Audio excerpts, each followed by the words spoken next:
Hallelujah. सबको जय यीशु मसीह की। हम धन्यवाद करते हैं आज के इस दिन के लिए, समय के लिए, संगति के लिए। यीशु मसीह का वायदा जहाँ तो होती है उनके नाम पर इकट्ठे होते हैं, मैं उनके बीच में मौजूद होता हूँ। तो हम वायदे के अनुसार पिता पुत्र पवित्र आत्मा के स्थान पर आमंत्रित करते हैं। और उससे पहले कि हम प्रचार में चलें, आइए हम लोग प्रार्थना में चलेंगे। हालेलुया। सब लोग आंखें बंद करेंगे, सरों को झुकाएंगे। प्यारे प्रभु यीशु मसीह नासरी जी, आप पवित्र पवित्र पवित्र प्रभु जी, मैं आपके पवित्र नाम से आता हूँ, धन्यवाद करता हूँ आज के इस दिन के लिए, समय के लिए, संगति के लिए। प्रभु जी, स्वर्ग आपका सिंहासन, पृथ्वी आपकी पांवतले की चौकी है।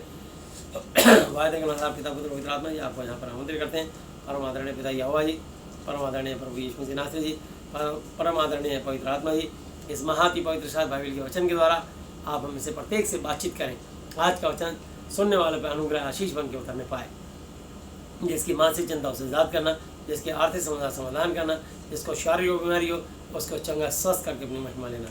जो भी आराधना स्तुति महिमा गवाही विचार होता है, सब कुछ आपकी महिमा के लिए आपको भाने पाए। आगे समय पर लकड़ी आपके हाथों में देते हैं और धन्यवाद करते हैं। और जी पूरे देश और दुनिया को आपके हाथों में सौंपते हैं। चाहते हैं हमारे देश और दुनिया से कोरोना को ख़त्म करें। तो प्रभु जी, हमारे भारत देश में लॉकडाउन तो खुल गया, लेकिन प्रभु जी हम चाहते हैं कोरोना की स्प्रेड को हम खंडन करते हैं, तोड़ते हैं, हर विरोधी आत्मा को यीशु के नाम से भागते हैं। और चाहते हैं प्रभु यीशु मसीह ये कोरोना की स्प्रेड प्रभु जी शांत होने पाए। प्रभु यीशु मसीह अपने बच्चों का अनुग्रह करें। हम विशेष प्रार्थना करते हुए धन्यवाद करते हैं प्रभु जी, कोरोना से सबको बचा के रखें। प्रत्येक विश्वासी जन को, एक एक जन को प्रभु जी आपके लहू में ढापता हूँ और धन्यवाद करता हूँ। जो आपका वचन का आदर करते हैं, आपका भय मानते हैं, महान प्रेषण आपकी संतान कहलाते हैं, प्रभु यीशु मसीह उन पर आपकी विशेष सुरक्षा का कवच हो। मैं प्रार्थना करता हूँ प्रभु जी, आज के दिन मैं आपके हाथों में सौंपता हूँ। मैं अपने दिल, दिमाग, अपनी बुद्धि को, अपनी जीभ को आपके कंट्रोल में सौंपता हूँ। आप मेरी अगुवाई करें। बोलने वाला मैं नहीं, वरन मेरे द्वारा आपका पवित्र आत्मा हूँ। आज का वचन प्रत्येक के जीवन में 1000 गुना फल लेके आने पाए। सुनने वाले पर अनुग्रह आशीष हो। कोई भी छूछे हाथ, खाली हाथ यहाँ से जाने न पाए। जिसकी मानसिक चिंता हो उसे आज़ाद करना, जिसकी आर्थिक समस्या उसका समाधान करना, जिसको शारीरिक बीमारी हो उसको चंगा स्वस्थ करके अपनी महिमा लेना। प्रभु जी, हम विनती प्रार्थना निवेदन करते हैं और धन्यवाद करते हैं। इसके अलावा कोई भी कैंसर, किडनी, पैरालाइज, बोन में छेद, brain tumour, blood pressure, sugar, गठिया, एड्स, पायरी, हार्ट बम, चक्कर से आईसीयू में, कोमा, वेंटिलेटर में, किसी भी तरीके जिंदगी और मौत से जूझ रहा हो, महान पेशा। इसके अलावा महान पेशा कोई प्रेगनेंसी की हालत में हो, प्रभु यीशु मसीह उन पर भी दया करना। और जिनके प्रभु जी गर्भ बंद पड़े हैं या बार बार गर्भपात जाते हैं, उनको भी आप प्रभु जी छू के चंगा करना कि कभी गर्भपात ना हो। और जिनके प्रभु जी कोख बंद पड़ी, उनकी कोख खोल के उनको भी आशीष देना। हम आपसे प्रार्थना करते हैं, धन्यवाद करते हैं। जिनके प्रभु जी हस्बैंड में कमी है उनको बीज देना, हम आपसे प्रार्थना करते हैं। सब पर आपकी दोनों का आशीष हो। आगे समय पर लकड़ी आपके हाथों में सौंपते हुए, महान प्रेषण में आपको यहाँ पे आमंत्रित करते हुए, सारा कंट्रोल यीशु मसीह नासरी जी आपके हाथों में देते हुए धन्यवाद धन्यवाद धन्यवाद की भेंट करते हुए, सब कुछ अपने उद्धार करता अपने जीत परमेश्वर प्रभु यीशु मसीह जी के आदरणीय पवित्र पवित्र पवित्र नाम से मांगते हैं, आमीन। हालेलुया। आइए हम पहला कुरिन्थी और उसकी 9 अध्याय और मैं 24 वर्ष पढ़ूंगा। और आप देखें कि परमेश्वर हमसे क्या वचन के द्वारा बातचीत करना चाहते हैं। क्योंकि कल मैंने कहा था कि यदि प्रभु ने चाहा तो मैं आपके पास समय बचा तो कुछ भोजन के बारे में मैं प्रकाश डालूंगा परमेश्वर की आत्मा की अगुवाई में। और आज यदि सच में प्रभु ने चाहा तो मैं इस विषय पे लूँगा, इस विषय को। और आप ध्यान से सुनिएगा, क्योंकि इस दुनिया में बहुत सारे हर व्यक्ति अपनी अपनी फील्ड में दौड़ रहे हैं, और सबकी एक ही है कि दौड़ते तो सभी हैं और इनाम का हकदार मैं हूँ। तो सच में दौड़ने का फायदा भी वही है कि मनुष्य गोल्ड मेडल पाए। तो इसलिए सिल्वर मेडल, कांस्य पदक, इस मेडल से बेहतर है कि गोल्ड मेडल। आपका एक लक्ष्य, एक टारगेट, एक उद्देश्य, एक मकसद होना चाहिए। हालेलुया। तो हमारा उद्देश्य है कि जब प्रभु यीशु मसीह ने हमें इस धरती पे मनुष्य बना के भेजा और हम उस परमेश्वर को नहीं जानते थे, हम उन्हें नहीं ढूंढ पाए, तो यूहन्ना 15:16 के अनुसार कि तुमने मुझे नहीं ढूंढा परंतु मैंने तुम्हें ढूंढा, और तुम जाकर फल लाओ और तुम्हारा फल सदा बना रहे, ताकि जो कुछ तुम मेरे नाम से मांगो, मेरे पिता यहोवा से मांगोगा तुम्हें दे। जब यीशु मसीह को स्वर्ग पृथ्वी का सारा अधिकार नहीं दिया गया था, इसलिए यीशु मसीह जी ने स्वयं ये बात यूहन्ना 15 की 16 पे कही। तो सचमुच मैंने यीशु मसीह जी को ना जाना ना ढूंढा, बल्कि उनके विरोध में खड़ा होकर के मैंने शाऊल पौलुस की तरह, जैसे वो उनका भयंकर विरोधी था और यीशु का नाम लेने वालों को सताता था, उनको कोड़े मारता था, जेलों में बंद करता था, उनको अत्याचार जुल्म करता था, ऐसे ही मैं भी बड़ा भारी विरोधी था। और उस समय मैं एक बोलता था कि मैं कट्टर ढीठ हिंदू हूँ। और पर आज जब मैंने परमेश्वर के प्रेम और उनकी मोहब्बत को जाना, तो आज मैं किसी हिंदू की बात नहीं करता, मैं सब समुदाय की बात करता हूँ। मैंने तो ये धर्म की बात ही ख़त्म कर दी, क्योंकि परमेश्वर ने मुझे अपने प्रेम से इतना छुआ और बताया कि धर्म अपने आप में सबसे बड़ा भरम है। धर्म के पीछे मनुष्य के झगड़े हो जाते हैं, धर्म के पीछे लोग विवाद खड़ा कर देते हैं, तो धर्म कभी कोई अच्छा नहीं होता। सन 47 में एक धर्म ने दूसरे धर्म को काटा और बांटा, सन 84 में एक धर्म ने दूसरे धर्म को काटा और बांटा। तो मैं आपको बताना चाहता हूँ मेरे अजीजों, धर्म जब भी आ जाएगा, जब भी जाति, मजहब और आपकी कास्ट, इन बातों पे बात चर्चा करेंगे आप, तो झगड़ा और विवाद शुरू हो जाएगा।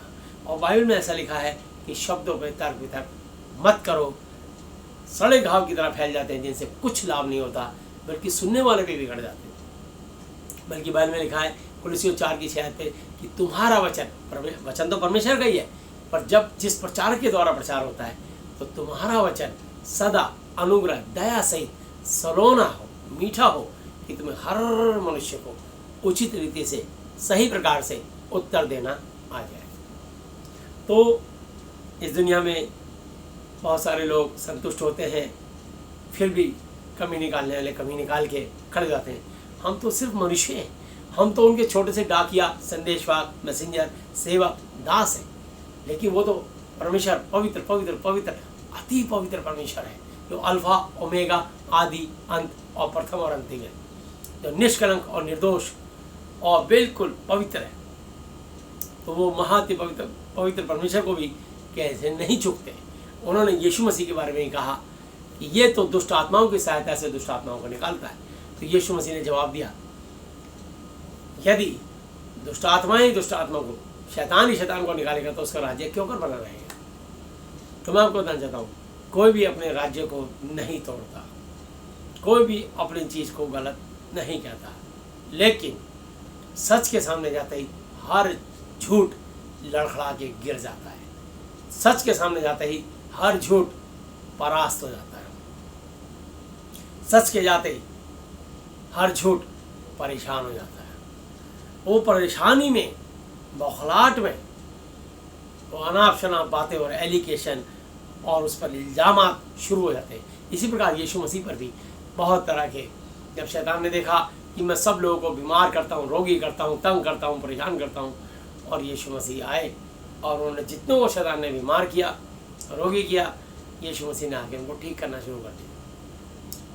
यही यीशु मसीह का अपराध था कि शैतान ने जिसको बीमार, रोगी, परेशान, अंधा, गूंगा, बहरा, कोढ़ी और कुबड़ा किया, जिनकी कोख बनती, यीशु मसीह ने आके उन कोढ़ियों को शुद्ध कर दिया, कुबड़ों को सीधा कर दिया, कोढ़ियों को शुद्ध कर दिया, और झोले के मारे को सही कर दिया, मुर्दों को जीवित कर दिया, अंधों को आंखें दे दी, गूंगों को ज़बान दे दी, बहरों को कान दे दिए, और अज्ञानियों को अपने स्वर्गीय ज्ञान से भर दिया।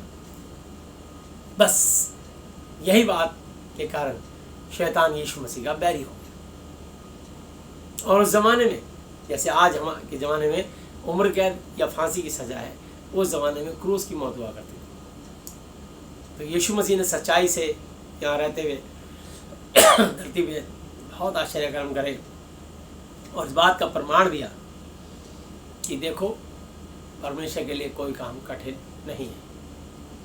यीशु मसीह ने उठते हुए आंधी तूफान को भी डांटा, तो ना केवल उनके 12 चेलों के साथ उनकी कश्ती को राहत मिली, बल्कि समुद्र में जितनी और कश्तियाँ उछाल पड़े हुए थे, सबको राहत मिली। यीशु मसीह ने पानी पर चल के दिखाया, यीशु मसीह ने हवा को डांट थमाया, यीशु ने मुर्दों को जिंदा करके दिखाया। और ना केवल उस समय किया, 2020 साल पहले वो मनुष्य बन के हमारे बीच में आए और लगभग 33.5 साल वो इस धरती पे मनुष्य बन के रहे। 30 साल तक उन्होंने अपने आप को प्रकट ही नहीं किया। एक साधारण से मनुष्य कारपेंटर का काम करते रहे। एक साधारण सी स्त्री मरियम नाम की जो पवित्र और धर्मी थी, उनकी कोख से बेटे के रूप में जन्म लिया और 30 साल उनके घर में रहे। और 30 साल के बाद जब सेवा का काम शुरू किया तो उन्होंने कोई संसारिक अटैचमेंट नहीं रखी। अपने जिस काम को, जिस मकसद को, जिस लक्ष्य को उनको सौंपा गया था यहोवा जी ने, उस काम को उन्होंने अंजाम दिया। तो ऐसे ही मेरे अजीज़ों, हम सबके जीवन से परमेश्वर की एक बड़ी भारी योजना है और हमको वो लक्ष्य याद रखना चाहिए कि प्रभु जी, आपने मुझे किस काम के लिए चुना है। कृपया आप मुझे निर्देश दीजिए, आप मुझे आदेश दीजिए, मैं आपकी इच्छा पूरी कर पाऊँ और आपके वचन में रहकर और आपकी पवित्रता में रहकर, आपके भय में रहकर आपकी इच्छा पूरी करूँ। इसलिए यूहन्ना 3:30 पे लिखा है, अवश्य है कि वो बढ़े और मैं घटूँ। तो कहीं भी हम ये ना सोचें कि हमें पॉपुलैरिटी, हमें पब्लिसिटी मिले। तो इसलिए जितने लोग लाइक करें अनलाइक करें, मुझे इससे कोई फर्क नहीं पड़ता। मुझे बात है कि बस मैं हर बनाए हुए परमेश्वर के मनुष्यों से प्रेम करता हूँ, क्योंकि परमेश्वर के वचन में लिखा है, जो मुझसे हे प्रभु कहता है वो मुझसे कदापि प्यार नहीं करता। असली मुझसे प्रेम करने वाला वो है जो मेरे बनाए हुए लोग, जो तुम्हें धरती पे दिखाई दे रहे हैं। अगर तुम उनसे प्रेम करते हो तो मुझसे प्रेम करते हो। मैं तो परमेश्वर का मैं आत्मा हूँ। यहोवा जी एक आत्मा है, स्पिरिट है, वो पवित्र आत्मा है, स्पिरिट है। तो मैं तुम्हें दिखाई नहीं देता, मेरा वचन दिखाई देता है। तो ये महाअति पवित्र शास्त्र है। इस वाणी को, इस पवित्र वाणी को, जो मेरे मुंह से और मेरे दिमाग से और मेरी उंगलियों से 10 आज्ञा लिखी हुई है, इस वाणी को सारे जगत में जाकर सारी सृष्टि के लोगों को सुसमाचार प्रचार करो। मरकुस 16:15 पे लिखा। बस हमारा काम है शुभ संदेश देना और बिना किसी लोभ लालच के, बिना किसी अपनी इस बात के घमंड में कि मैं कुछ जानता हूँ या मैं बहुत कुछ जानता हूँ। सच बात यह है कि मैं परमेश्वर के बारे में बहुत, एक करोड़ों बूंद का, उनकी ज्ञान की बूंद का करोड़वां हिस्सा कहीं गलती से टपक गया तो मैं इतना बोल पाता हूँ। कहीं एक बूंद टपक गई प्रभु के ज्ञान की तरफ, ना जाने मालूम मैं कितनी बातें बोल पाऊँगा। सिर्फ उनकी दया चाहिए, उनकी अनुग्रह चाहिए और एक ही मकसद है कि मेरा एक लक्ष्य है कि परमेश्वर इस धरती पर, आप स्वर्ग आपका सिंहासन, पृथ्वी आपके पांव तले की चौकी है। स्वर्ग में ना बीमारी है, ना गरीबी है, ना कोई तकलीफ है। तो ये इस धरती पर जैसे स्वर्ग में आपकी इच्छा पूरी होती है, वैसे पृथ्वी पर भी हो। लोग, इस धरती का सरदार शैतान है, वो शैतान से बचने का आप हमें उपाय बताइए। जैसे आज लोग कोरोना से बचने के लिए उपाय ढूंढ रहे हैं, कोई मास्क, कोई ग्लव्स, कोई सैनिटाइजर, पर हमारे को तो यीशु मसीह का लहू बचाता है। हालेलुया। तो इसलिए यीशु का लहू सारे पापों से शुद्ध करता हमें। यीशु का लहू सारे पापों से शुद्ध करता हमें, चंगाई देता, शांति देता, आनंद जीवन भी देता हमें। यीशु का लहू सारे पापों से शुद्ध करता हमें। यीशु का लहू, हमें उनका लहू जो उन्होंने मेरे और आपके लिए कलवरी के क्रूस पे लगभग 2020 साल पहले समस्त मनुष्य के लिए बहाया, बलिदान दिया, कुर्बानी दी। हम उनके बलिदान, उनकी कुर्बानी को व्यर्थ नहीं जाना, ज़ाया होने नहीं देना चाहते और चाहते कि आप इस परमेश्वर की वचन के अनुसार सुनकर, सीख करके, जैसे कि आप गवर्नमेंट के निर्देश के अनुसार आप कोरोना से बचने के लिए नए नए आप अपने ढूंढ रहे हैं। सरकार को भी जो उचित लग रहा है, जो वैक्सीन बना रही है, बनाती है, ट्रीटमेंट कर रही है, तुक्काबंदी जैसे भी कर रही है, बच गए तो प्रभु का धन्यवाद। अगर दुनिया चले गए तो भी कोई बात नहीं, इसके भाग्य में लिखा होगा। ये सब्र करने वाली बात नहीं है। मनुष्य की उम्र 120 साल रही है, उत्पत्ति 6:3 पे लिखा है।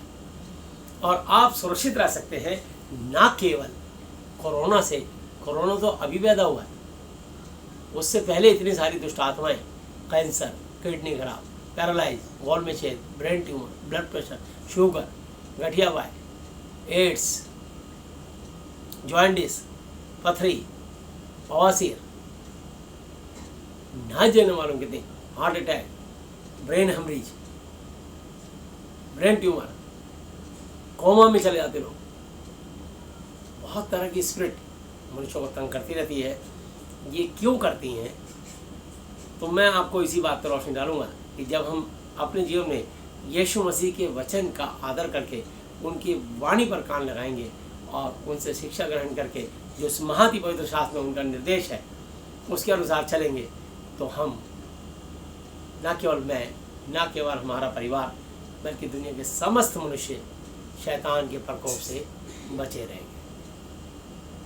और ये मसीह विषय पे आपको चर्चा कर रहा हूँ क्योंकि शैतान का काम है लोगों को तंग करना, परेशान करना, और यीशु मसीह का काम है उन शैतान के किए हुए कामों को निष्फल, बेकार करना और लोगों को राहत देना, लोगों को ठीक करना।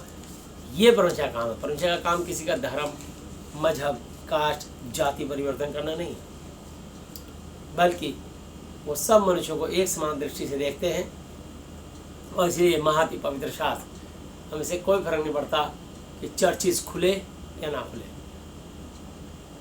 हम मोहताज नहीं है कि चर्च होना चाहिए। चर्च एक ईंट गारे का बनाया हुआ एक मकान, एक बिल्डिंग है। वहाँ पर प्रभु के वचन में लिखा है जहाँ 2 या 3 उसके नाम पर इकट्ठे होते हैं वहाँ मैं उनके बीच में मौजूद होता हूँ। बल्कि हम लॉकडाउन जब 22 मार्च से शुरू हुआ उसके बाद ही हमने लोगों को ऑनलाइन यूट्यूब पर प्रचार करना शुरू कर दिया। आपने घर बैठ के ही आनंद लीजिए। और 2 अप्रैल से नॉन स्टॉप लगातार हमने लोगों को प्रतिदिन परमेश्वर की वाणी सुनाने लगी। तो रोमी 10:17 पे लिखा है, सो विश्वास सुनने से और सुनना महाति पवित्र शास्त्र के वचन यीशु मसीह से होता है। हालेलुया। तो विश्वास सुनने से, सुनना यीशु मसीह के वचन से होता है। तो जब आप महाति पवित्र शास्त्र वचन यीशु मसीह के वचन सुनेंगे, यहोवा जी का वचन सुनेंगे, आपके अंदर विश्वास जन्म लेगा। इस वचन में लिखा रोमी 10:11 थे, क्योंकि पवित्र शास्त्र कहता है कि जो कोई इस वचन पर, परमेश्वर की वाणी पर विश्वास करेगा वो कभी लज्जित, अपमानित, बेइज्जत, शर्मिंदा नहीं होगा, जो इस महाति पवित्र शास्त्र पर विश्वास करेगा। तो मैं आपको बताना चाहता हूँ प्रेरितों का काम 10 अध्याय और उसकी 35 से मैं इसको पढ़ने जा रहा हूँ। आप ध्यान से सुनिए कि यीशु मसीह क्या करते थे और आज भी क्या करते हैं और आगे भी क्या करना चाहते हैं। सिर्फ वो मनुष्यों का भला भला भला करना चाहते हैं, बस। और हम सब उनकी संतान हैं। उन्होंने हमारे नथनों में सांस और हमारे अंदर आत्मा डाला है। इसलिए तो ये लिखा है यूहन्ना 14:6 पे, जॉन 14:6, यीशु ने उससे कहा कि मार्ग भी मैं ही हूँ, सत्य भी मैं ही हूँ, और जो तुम जिंदगी, जीवन, जो तुम अपने अंदर आत्मा लेके घूम रहे हो, ये आत्मा भी मैं ही। बिना मेरे द्वारा, बिना यीशु जी के द्वारा कोई पिता परमेश्वर यहोवा जी तक स्वर्ग में न पहुंच सकता है, न रह सकता है। यही बात तो उन्होंने यूहन्ना प्रेरितों का काम 4:12 पे कही है, और किसी दूसरे के द्वारा उद्धार, मोक्ष, मुक्ति नहीं, क्योंकि स्वर्ग के नीचे मनुष्य जाति में यीशु मसीह जी के अलावा और कोई दूसरा नाम ही नहीं दिया गया जिसके द्वारा उद्धार, मोक्ष, मुक्ति पा सके। Only for single and Jesus Christ, English में, हिंदी में यीशु मसीह, और उर्दू में ईसा मसीह भी कहते हैं। तो मैं आपको बताना चाहता हूँ कि यीशु मसीह, क्योंकि हम यहाँ पे बाइबल पढ़ते हैं हिंदी में सब यीशु मसीह लिखा है, इसलिए ना मैं उर्दू की ना इंग्लिश की, मैं सिर्फ हिंदी की बात करना चाहूँगा। तो प्रेरितों का काम 10:35 आयत, अब मुझे निश्चय यकीन भरोसा हुआ कि परमेश्वर यहोवा जी किसी का पक्षपात, भेदभाव नहीं करता, वरन हर जाति में जो उससे डरता और धार्मिकता के काम, धर्म के काम करता है, वह उस परमेश्वर को भाता है, पसंद आता है। बहुत सारे लोग अपनी कमाई से देश और दुनिया पे तरस खा करके डोनेशन दे रहे हैं। परमेश्वर उन सबको पसंद करते हैं। वो खाली अपने पेट, अपने बीवी बच्चे, अपने परिवार के लिए नहीं सोच रहे, बल्कि अपने साथ साथ देश हित और राष्ट्र हित के बारे में सोच रहे हैं।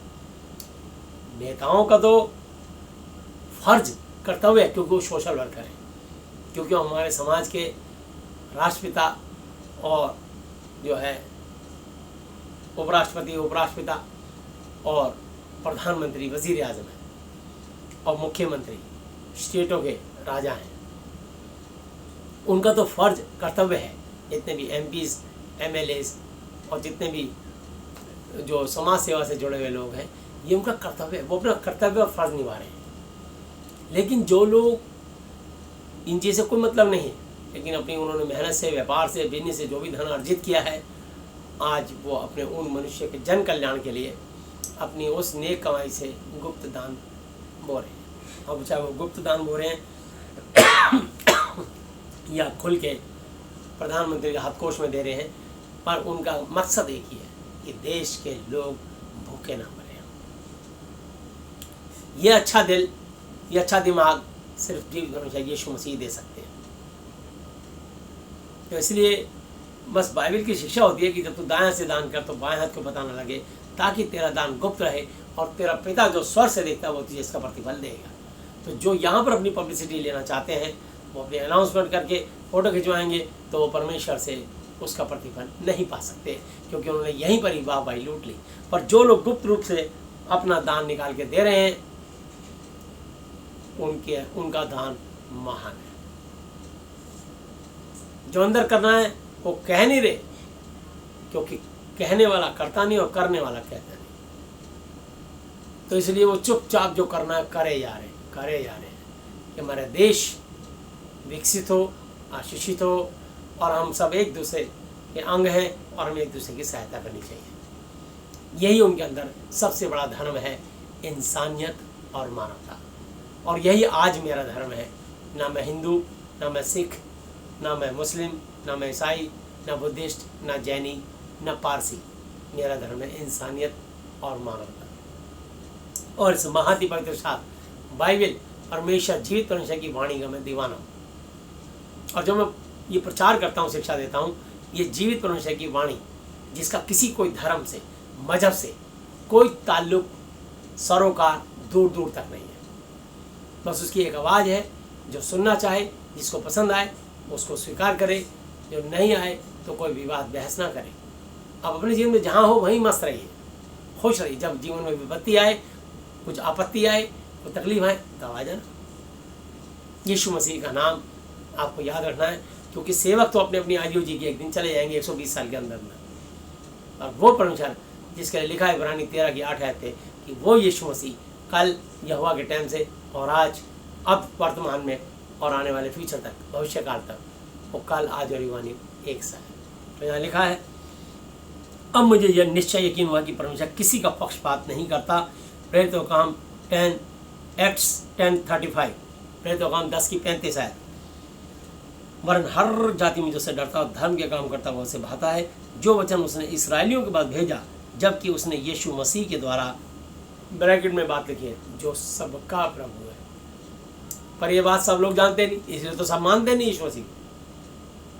ये शैतान ने भ्रमित कर दिया कि ये ईसाइयों का भगवान है, ईसाइयों का देवता है, ईसाइयों का गुरु है।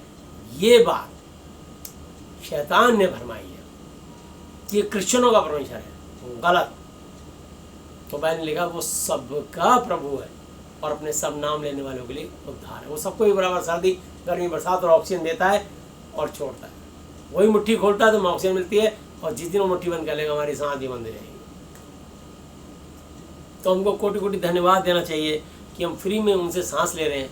अगर अस्पताल में चले जाएँ तो अभी सिलेंडर लग जाए और वहाँ जा कर के एक दिन का 20 से 25,000 रुपये मीटर डाउन हो जाएगा किसी भी वेंटिलेटर पे, कंगाल हो जाओगे।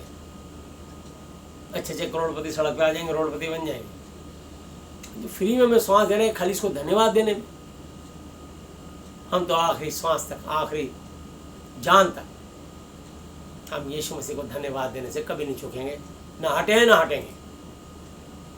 बल्कि औरों से इंट्रोडक्शन कराएंगे, परिचित कराएंगे, जिसके समझ आ जाए उसे मान ले, नहीं आए तो उनकी मर्जी। तो यहाँ लिखा है, जो सबका प्रभु है, शांति का सुसमाचार सुनाया। तो यह बात तुम जानते हो कि जो यूहन्ना के बपतिस्मा के प्रचार के बाद गलील से आरंभ करके सारे यहूदियों में फैल गई कि परमेश्वर यहोवा जी ने किस रीति से, किस प्रकार से यीशु मसीह नासरी जी को पवित्र आत्मा और सामर्थ से अभिषेक किया, और जैसे उनका अभिषेक हुआ वो भलाई करता और सबको जो शैतान के सताए हुए थे अच्छा, चंगा, स्वस्थ करता फिरा, क्योंकि परमेश्वर यहोवा जी उनके साथ थे। हालेलुया। तो मैं आज आपको कहना चाहता हूँ, आज जितने भी पास्टर लोग दुआएं करते हैं और अगर उनकी प्रार्थनाओं से कोई चंगा स्वस्थ हो जाता है तो इस बात का ये सबसे बड़ा प्रमाण और सबूत है कि यीशु मसीह जी उन प्रभु के दासों के साथ हैं। हालेलुया। तो ये वचन ही परमेश्वर है, जो इस वचन से बोल के दुआ कर देगा उसको चंगाई मिलनी ही मिलनी है। अगर पहला पतरस 2:24 आयत आप तेल लगा के दुआ करके प्रार्थना करेंगे, धन्यवाद देंगे, और 25 आयत और याकूब की बतरी है कि 5 से 12 से लेकर 16 आयत तक पढ़ के दुआ करके धन्यवाद देंगे, आपकी बीमारी आपके शरीर को छोड़ के तुरंत चली जाएगी। हालेलुया। बस सिर्फ धन्यवाद देना। फिलिपियों की पुस्तक 4 से लेके 7 आयत तक वचन पढ़ के धन्यवाद देते रहेंगे। थैंक यू, शुक्रिया, धन्यवाद, मेहरबानी यीशु मसीह जी। मैं आपको धन्यवाद देता हूँ या आपने मुझे या मेरे परिवार में जो भी जिस बीमारी से फाइनेंशियली, फिजिकली, मेंटली प्रॉब्लम से जूझ रहा हो, सेक्रीफाइस कर रहा हो, आपने उसको इससे मुक्ति दे दी है, चंगाई दे दी है, छुटकारा दे दिया है, ठीक कर दिया है, नई जिंदगी बख्श दी है। इसके लिए मैं आपको धन्यवाद देता हूँ, धन्यवाद देती हूँ। मेरे पास देने के लिए धन्यवाद है। और ये आंसू, वो अपने आंसू लेके उस जख्म में लगा दीजिए। आपके आंसू ही उसके लिए औषधि दवाई बन जाएगी। तो यहाँ लिखा है 39 वर्ष, और हम सब उन सब कामों के गवाह हैं जो उसने यहूदिया के देश और यरूशलेम में भी किए, और उन्होंने से काठ पे लकड़ पे लटका कर मार डाला। उसको परमेश्वर यहोवा जी ने तीसरे दिन जिलाया और प्रकट भी कर दिया है। यीशु मसीह को मुर्दों में से जिंदा कर दिया, 3 दिन 3 रात के बाद जी उठे और आज तक जिंदा है। हालेलुया। इस धरती पे बहुत सारे गुरु आए, हर समुदाय में कहीं ना कहीं गुरु हैं, पर वो इंसान समझ गया कि गुरु एक के बाद एक आएगा और मरेगा। और कई लोगों को बहुत देर बाद समझ में आई, तो उन्होंने कहा भाई 10 गुरु तुम्हारे खत्म हो गए, पर मरने के बाद कोई जिंदा नहीं हुआ। इसलिए हम 11वां गुरु अपना 10 गुरुओं की कही भी जो उनके शब्द हैं, इसलिए वो कहते हैं गुरुओं की वाणी है। वो ये नहीं कहते कि परमेश्वर की वाणी है, वो बोलते हैं हमारे गुरुओं ने ये तालीम दी है, हमारे गुरुओं ने हमारे को शिक्षा दी है, हमारे गुरुओं ने हमारे लिए कुर्बानी और जान दी है। तो इसलिए सिर्फ वो मनुष्यों पे, पर वो मनुष्य भी मौत को नहीं परास्त कर पाए, पर यीशु मसीह ने मौत पर विजय हासिल करी, और इसीलिए यीशु मसीह को परमेश्वर का खिताब मिला। इसलिए ये जो वाणी है ये परमेश्वर की वाणी है। मैं आपको अभी इसको दिखाऊंगा कि यीशु मसीह तो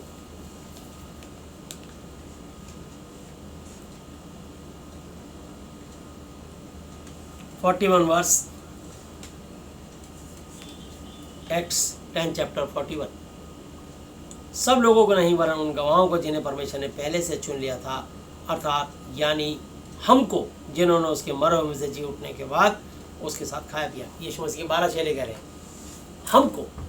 उस समय 12 चेलों ने ये बात बोली, और आज यीशु मसीह ने मुझे चुन लिया और मेरे जैसे जितने विश्वासियों को चुना है। आज हम बोल सकते हैं उन चेलों की जगह आज पतरस, पौलुस की जगह आज हमको चुन लिया। हालेलुया। तो मैं आपको बताना चाहता हूँ कि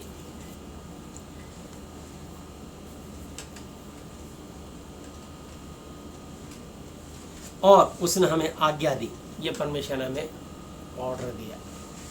एक होती है रिक्वेस्ट, एक होता है निर्देश देना, एक होता है आदेश देना। तो यहाँ परमेश्वर ने हमें आज्ञा दी है, ऑर्डर दिया है। क्या आज्ञा है? कि लोगों में, पब्लिक में जाके प्रचार करो यीशु के नाम का, और यीशु के गवाह बनो। जो तुम्हारे जीवन में यीशु मसीह ने आश्चर्य कर्म किए, चंगाइयाँ दी हैं, जो आपको अच्छी सद्बुद्धि ज्ञान समझ दी है, जो आपको फाइनेंशियल रूप से स्ट्रांग किया है, आप आने दाने को मोहताज थे, आज आप यीशु मसीह के दया से, उनके अनुग्रह से, उनके ज्ञान से, उनकी शिक्षा से आज आप आशीषित हुए। मैं यीशु मसीह जी की दया से बहुत आशीषित हुआ। मैं बिना किराए के चलता था, मेरे पास कोई साधन नहीं था, पैदल चलता था। 45 किलोमीटर दूर पैदल जाता था, पालम से अपोलो तक, पालम से आश्रम सनलाइट तक, पालम से सफदरजंग एम्स तक, पालम से गुड़गांव तक, पालम से मायापुरी तक, महावीर इंक्लेव से। पर जब प्रभु यीशु मसीह ने मुझे दया करी, पहले मुझे 2 व्हीलर स्कूटर प्रभु ने गुप्त भेंट दिलवाई, बजाज चेतक आज भी मेरे पास है। उसी से मैंने सेवा शुरू की। जिसने मुझे गुप्त दान दिया परमेश्वर उसको नया मारुति वैन दिया, और उसके बाद परमेश्वर ने मेरे को ब्लेस किया, और फिर 800 गाड़ी दी, उसका फिर इंडिका दी, और आज नई टाटा टिगोर सबसे टॉप मॉडल गाड़ी दी। तो उनके अनुग्रह के कारण मैं उनकी महिमा करता हूँ। और जबकि मैं कोई फीस नहीं लगाता, कोई मेरा चार्जेस नहीं है। अपने घर से तेल लाओ फ्री, पानी लाओ फ्री, दुआ मेरी फ्री, कोई फीस चार्जेस कभी पैसा नहीं रखा। 21 साल की सेवा में आज तक मैंने कभी किसी मनुष्य से नहीं कहा कि आप मेरी इस तरीके से मदद कीजिए कि मेरी मिनिस्ट्री को चलाने के लिए फंड दीजिए, मेरी सेवा को चलाने के लिए आप सहायता कीजिए। परमेश्वर अपने आप किस किस का हृदय, दिल और दिमाग खोलते हैं। मैं आपको पहले भी कह चुका हूँ, कहने वाला करता नहीं, करने वाला कहता नहीं। जिसके दिल में प्रभु अगुवाई करता है वो अपने आप ही अपनी कमाई का दशवांश और भेंट जो परमेश्वर जिसको कहता है वो उसकी आज्ञा मान के करता है, और जो उसकी आज्ञा मानता है बाइबल में लिखा है वो कभी लज्जित नहीं होगा। मैं उसको 100 गुना, 60 गुना और 30 गुना मल्टीप्लाई करके उसको वापस लौटाऊंगा। इसलिए देने वाला भी कुछ नहीं, देने वाला भी आशीष पाता है 100 टाइम, 100 गुना, हालेलुया, 60 गुना, मिनिमम 30%, 30 गुना तो जरूर पाएगा। इसलिए जब भी दान दो हर्ष खुशी से दो, पर दशवांश निकालना होता है। और जो दशवांश के कंजूस हैं तो भेंट तो देनी देनी, हम तो दशवांश के अलावा भेंट देने के लिए भी तैयार रहते हैं। तो परमेश्वर सब सिखाते हैं, और जब महाति पवित्र शास्त्र का अध्ययन बारीकी से करोगे तब आप जानोगे 100 का 100% उसी का है। दशवांश क्या बड़ी चीज़ है, 100 का 100%।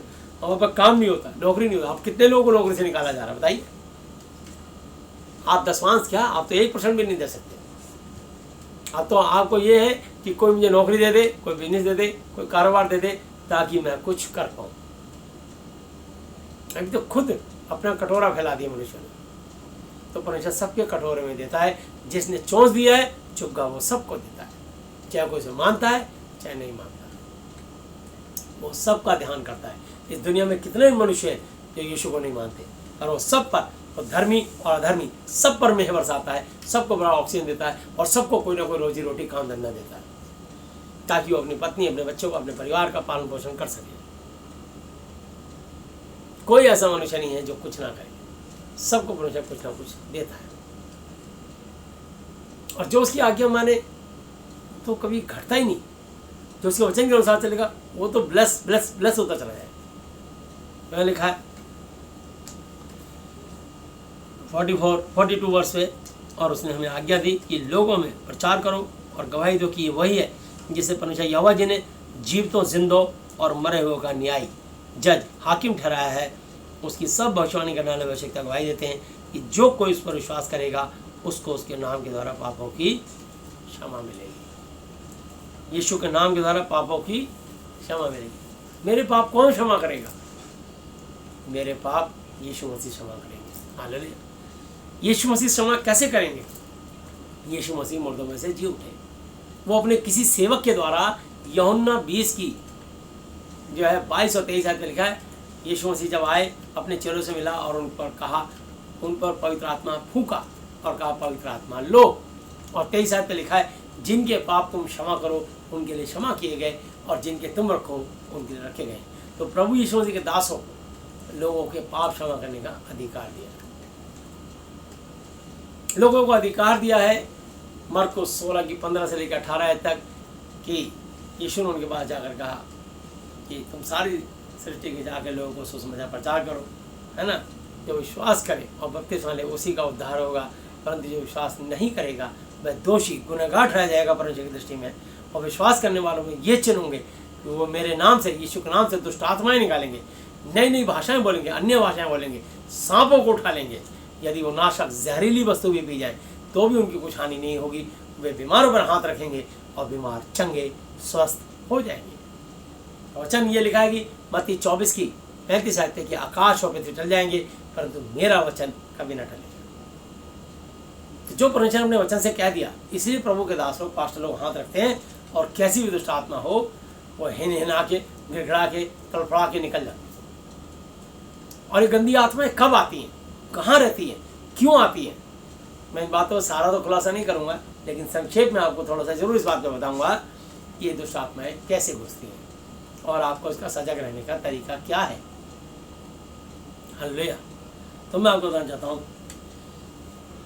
1 कुरिन्थी और उसकी 9 आयत और 24 आयत पढ़ रहा हूँ। क्या तुम नहीं जानते कि दौड़ में तो दौड़ते सभी हैं परंतु इनाम एक ही पाता है। तुम वैसे ही दौड़ो कि जीतो। अब जीत कैसे मिलेगी? यदि हम अपनी बुद्धि को परमेश्वर की वाणी के अनुसार लेके चलेंगे तो जीत मिलेगी और शैतान गिर पड़ेगा और हारा हुआ है। हालेलुया। शैतान पहले से हारा हुआ है। यूहन्ना 16:33 आयत में लिखा है, संसार में तुम्हें क्लेश होता है परंतु डांडस बांधो, मैंने संसार को जीत लिया है। हालेलुया। तो इसलिए कि तुम जीतो, तो जीत चाहिए तो महाति पवित्र शास्त्र वचन की सहायता के अनुसार, वचन से बाल बराबर भी इधर से उधर मत होना। और जो वचन से हटके चलेगा शैतान उसको पटक के मारेगा, ये भी याद रखना। इसलिए जहां प्रभु ने लिखा है कि तुम बीमारों में हाथ रखोगे बीमार चंगे हो जाएंगे, तो प्रभु ने 1 तीमुथियुस 5 की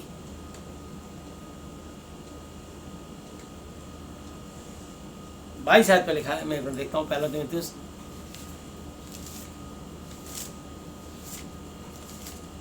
इसी पर शीघ्र हाथ ना रखना, दूसरों के पापों में भागी ना होना, अपने आप को पवित्र बनाए रखना। 5:22 है 1 तीमुथियुस 5:22। किसी पर शीघ्र जल्दबाजी में हाथ नहीं रखना, दूसरों के पापों में गुनाहों में भागी पार्टनर ना होना, अपने आप को पवित्र बनाए रखना। जब तुम किसी में हाथ रख के दुआ करोगे, बिना पाप क्षमा करे करोगे, तो उसके अंदर की दुष्ट आत्मा निकलते सबसे पहले तुम पे अटैक करेगी। इसलिए ये सबक सीख लीजिए। कभी भी कोई कहे कि भैया मेरे लिए प्रार्थना कर दीजिए, इस बच्चे को बहुत बुखार है, वो आपको लग रहा है बच्चा है, बच्चे के अंदर दुष्ट आत्मा बहुत बड़ी है। अब ना जान मालूम वो क्या क्या पाप करके, वो कहाँ कहाँ अगड़म सगड़म चीज़ें खा करके, गंदी चीज़ें खा करके उसके अंदर दुष्ट आत्मा छुपी बैठी है। तो कभी भी किसी भी छोटे से बच्चा भी हो, चाहे हाल का पैदा हुआ हो, दुष्ट आत्मा किसी में ही प्रवेश कर सकती है। कभी किसी में, जब तक उसके पाप छाप क्षमा नहीं करें, आप हाथ रख के प्रार्थना नहीं करना। इसलिए मैं फ़ोन पे भी अगर किसी दुआ करता हूँ, पहले अंगीकार करा के उसके पापों और श्रापों को क्षमा करता हूँ, उसके पाप और श्रापों को खंडन करता हूँ, तोड़ता हूँ। 2 कुरिन्थी 10:3-4-5 के अनुसार उन्हें मैं मत्ती 18 अनुसार बांधता हूँ, तब उसके लिए प्रार्थना करता हूँ। ये आत्माओं की लड़ाई है मेरे अजीजों। इससे पहले कि आप पटकी खा जाओ, इससे पहले कि आप शैतान से गिर जाओ, उसके सामने हार जाओ, ये तब होगा जब आप वचन से अलग हटके अपनी मनमानी करेंगे। आप एक जिद्दी, एक अड़ियल और एक मरखन्ने बैल की तरह हरकतें करेंगे कि बस जो मैं हूँ मैं ही मैं हूँ। तो याद रखना, आप परमेश्वर के सबसे पहले शत्रु आप परमेश्वर के होंगे, शैतान के तो बाद में। क्योंकि याकूब की पत्री 4:6 पे लिखा है कि परमेश्वर अभिमानियों, घमंडियों का विरोध पर दीनों का अनुग्रह करता है। परमेश्वर खुद घमंडियों का सामना मुकाबला करता है। तो सबसे पहले बैरी तो आप परमेश्वर के हो जाओगे। कभी घमंड मत करना। जब भी बोलना मैंने विनती प्रार्थना निवेदन करा, यीशु मसीह ने दया करके इसको ठीक किया। मैंने आज तक लाखों लोगों की दुआ करी, एक को भी मैंने चंगा नहीं करा, यीशु मसीह जी ने सबको ठीक किया। मैंने हज़ारों लोगों की दुआएं करी, जिसमें हज़ारों में से प्रभु ने बहुत लोगों को दोबारा जीवन दिया। तो जितने भी लोगों को प्रभु ने ज़िंदगी दी, 40 से ऊपर परमेश्वर ने मुर्दों को जीवित किया, तो ये सब यीशु मसीह जी ने किया। तो ये उनकी इच्छा है कि किसको ज़िंदगी देनी है या नहीं देनी। अगर आप वचन के अनुसार चलोगे तो ये फैसला, ये न्याय उनके हाथ में है। क्योंकि नीति वचन 3:16 आयत में लिखा है, उन्हीं के यहोवा जी के दाहिने हाथ में दीर्घायु, बाएं हाथ में धन और महिमा है। तो हमें उनसे प्रार्थनाएं करनी है, उनके नाम से विनती करनी है, उनका संदेश सुनाना है। उनकी दया, उनकी अनुग्रह उन पर होनी चाहिए। यदि वो सचमुच परमेश्वर का भय मान के उनका आदर करेंगे तो निश्चय कितनी बड़ी भयंकर बीमारी क्यों ना हो, दुष्ट आत्मा क्यों ना हो, जिसको डॉक्टर बीमारी बोलते हैं, हम उसको दुष्ट आत्मा बोलते हैं, हम उसको ईवल स्पिरिट्स बोलते हैं, गंदी बदरू है। तो वो सारी गंदी बदरू हैं शुद्ध आत्मा के सामने यीशु मसीह जी के नाम के आगे। यीशु का नाम सब नामों में श्रेष्ठ है। जो स्वर्ग में और जो पृथ्वी पर और जो पृथ्वी के नीचे रहते हैं वे सब यीशु मसीह जी के नाम के आगे घुटना टेकें और परमेश्वर पिता की महिमा के लिए हर एक जीव अंगीकार कन्फेस कर ले कि यीशु मसीह ही मेरा प्रभु है। जैसे ही आप कन्फेस करोगे उसी समय शैतान आपके जीवन से टूट जाएगा, गिर जाएगा। इसलिए हम ये कह रहे हैं कि मेरे प्रभु यीशु मसीह जी के नाम से आमीन। इसलिए तो लिखा है ताकि तुम्हारे जीवन से शैतान के बंधन टूट जाए और तुम शैतान के बंधन से आज़ाद हो जाओ। फिलिपियों 2:11 के अनुसार ही हमने वचन लिखवाई है। पवित्र आत्मा जी ने गाइड किया, वहाँ सिर्फ आमीन लिखा था, तो पवित्र आत्मा जी ने बताया कि फिलिपियों 2:11 इसमें मेंशन की जाए। अगर कोई सवाल पूछे, क्योंकि बहुत सारे लोग प्रकाशित वाक्य है 22 की 18 से लेकर 22 तक कोट करेंगे कि ना बढ़ाना ना घटाना। अगर कोई तुमसे पूछे क्यों बढ़ाया, तो आप बताना कि पवित्र आत्मा जी की अगुवाई के कारण फिलिपियों 2:11 पे जो आदेश मिला, उस आदेश से मैंने इसमें चीज़ें मेंशन करी। हमारे पास इस बात का जवाब है और सचमुच ये प्रार्थना ने बहुत सारे लोगों का उद्धार किया है। हालेलुया। तो हम उनकी महिमा के लिए एक पात्र हैं, एक बर्तन है, पर उनके वचन के अकॉर्डिंग चलेंगे। ना हम उनसे बड़े थे, ना है, ना कभी हो सकते हैं। चेला अपने गुरु से बड़ा नहीं, परंतु यदि सिद्ध हो जाए तो गुरु के तुल्य इक्वल हो सकता है यदि परमेश्वर चाहे तो। हालेलुया। इसलिए यहोवा जी सर्वशक्तिमान है और यहोवा जी ने ही यीशु मसीह जी को सिद्ध किया और स्वर्ग प्रति का सारा अधिकार बना दे दिया। और यीशु मसीह अपने पिता के तुल्य, अब पिता को नहीं, सिर्फ पुत्र ही सारे काम कर देते हैं। यदि आज भी हम यहोवा जी से कोई प्रार्थना करके मांगते हैं तो इसका मतलब हम उनके पुत्र की कंप्लेंट करते हैं कि प्रभु यहोवा जी देखो, आप मेरी दुआई सुनो, आप मेरी दुआ सुनो, मेरी दुआई सुनो। तो यहोवा जी कहेंगे क्यों, क्या मेरा बेटा तुम्हारी प्रार्थना नहीं सुन रहा? जब वहाँ नीचे लिख दिया मैंने यूहन्ना 14:6 पे कि मार्ग सत्य जीवन, यीशु ने कहा मैं ही हूँ, बिना मेरे द्वारा, कंडीशन है, बिना कोई पिता यहोवा जी तक नहीं पहुँच सकता। तू क्यों आया? क्या मेरा बेटा तेरी प्रार्थना नहीं सुन रहा? क्या मेरा बेटा तेरा काम नहीं कर रहा? क्या मेरा बेटा तेरा काम करने में सक्षम नहीं है? क्या इतना कमज़ोर पड़ गया कि मेरी जरूरत पड़ गई है? यीशु मसीह परिपूर्ण है, यीशु मसीह कंप्लीट है। इसलिए कभी भी ये नहीं कि हम यहोवा जी के नाम से प्रार्थना करेंगे। या मरियम जो इस दुनिया में आई, अपना रोला करके सो गई, तो जो इस दुनिया में जिसकी एक बार मृत्यु हो जाती है, देहांत हो जाता है, वो मुर्दा किसी के लिए कुछ काम नहीं कर सकता। इसलिए कभी भी कोई भी व्यक्ति अगर मरियम से भी प्रार्थना करेगा तो उसकी प्रार्थना भी नहीं सुनी जाएगी, अगर यहोवा जी से प्रार्थना करेगा उसकी भी नहीं सुनी जाएगी, क्योंकि यूहन्ना 14:6 क्लियर लिखा है कि मार्ग और सत्य और जीवन, जिंदगी मैं ही हूँ। वचन आदि में वचन था, वचन परमेश्वर के साथ था, वचन परमेश्वर था, और बिना मेरे द्वारा, बिना यीशु मसीह जी के द्वारा कोई पिता यहोवा जी तक नहीं पहुँच सकता। मरियम का तो काम ही खत्म, एक बर्तन की तरह इस्तेमाल हुई, खेल खत्म। मूसा जी एक बर्तन की तरह इस्तेमाल हुए, खेल खत्म। इब्राहिम एक बर्तन की तरह इस्तेमाल हुए, खेल खत्म, सब स्वर्ग में। हालेलुया। तो हमें भी अपना एक काम 120 साल धरती भेजा है कुछ काम करने के लिए, और उस काम को पूरा अंजाम लेके जाएंगे। हम तो हैं परदेसी, यात्री, मुसाफिर हैं। हमारा घर स्वर्ग में। तो हम अगर परमेश्वर को प्रसन्न करेंगे तभी तो वो इनाम पाएंगे, तभी तो स्वर्ग में प्रवेश मिलेगा।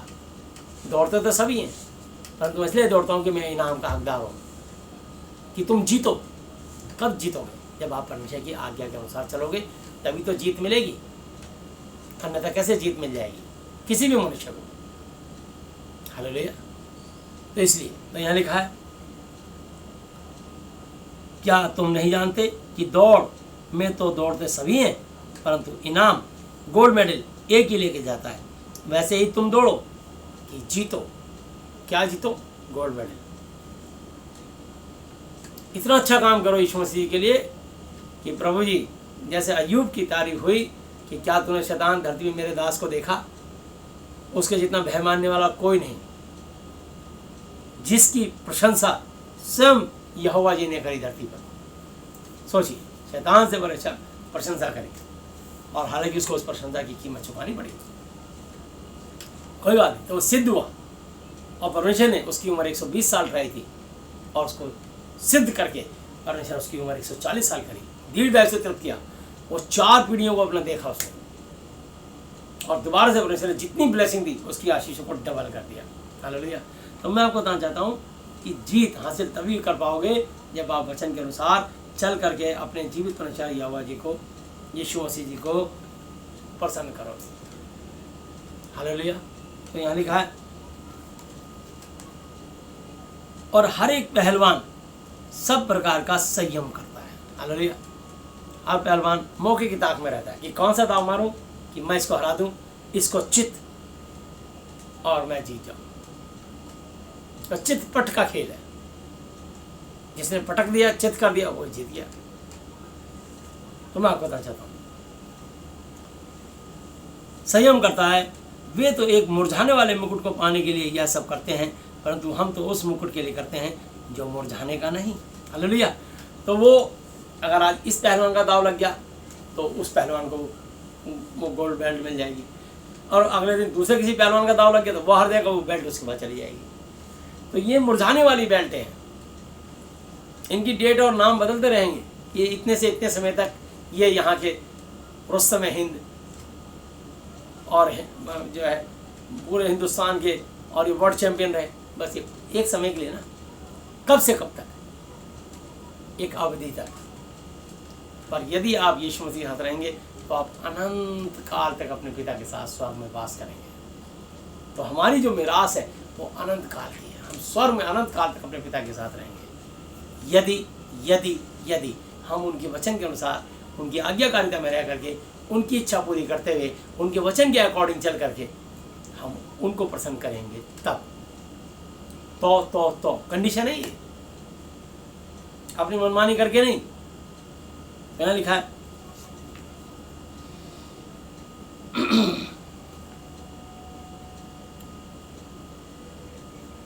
और एक पहलवान सब प्रकार का संयम करता है। वे तो एक मुरझाने वाले मुकुट को पाने के लिए सब करते हैं, परंतु हम तो उस मुकुट के लिए करते हैं जो मुरझाने का नहीं। इसलिए मैं तो इस रीति से दौड़ता हूँ, परंतु बैठ खाने नहीं। मैं भी इसी रीति से मुक्कों से लड़ता हूँ, परंतु उनकी नाई, उनकी तरह नहीं जो हवा पीटता हुआ लड़ता है, परंतु मैं अपनी देह को मारता, कूटता और वश में लाता हूँ। ऐसा ना हो कि औरों को प्रचार करके मैं आप स्वयं खुद ही रीति से बेकार तुच्छ ठहरूं। हालेलुया।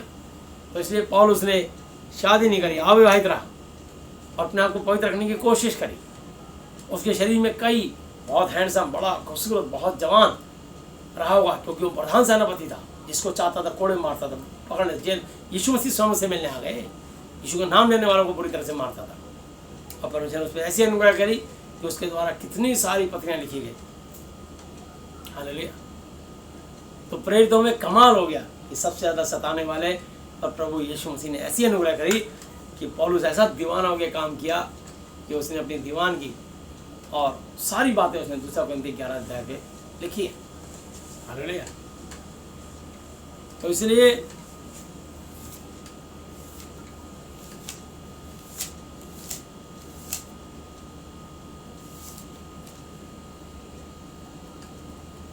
दूसरा Corinthians 11 चैप्टर 1 से लेकर और आखिरी आयत तक आप पढ़ लीजिएगा 33 तक।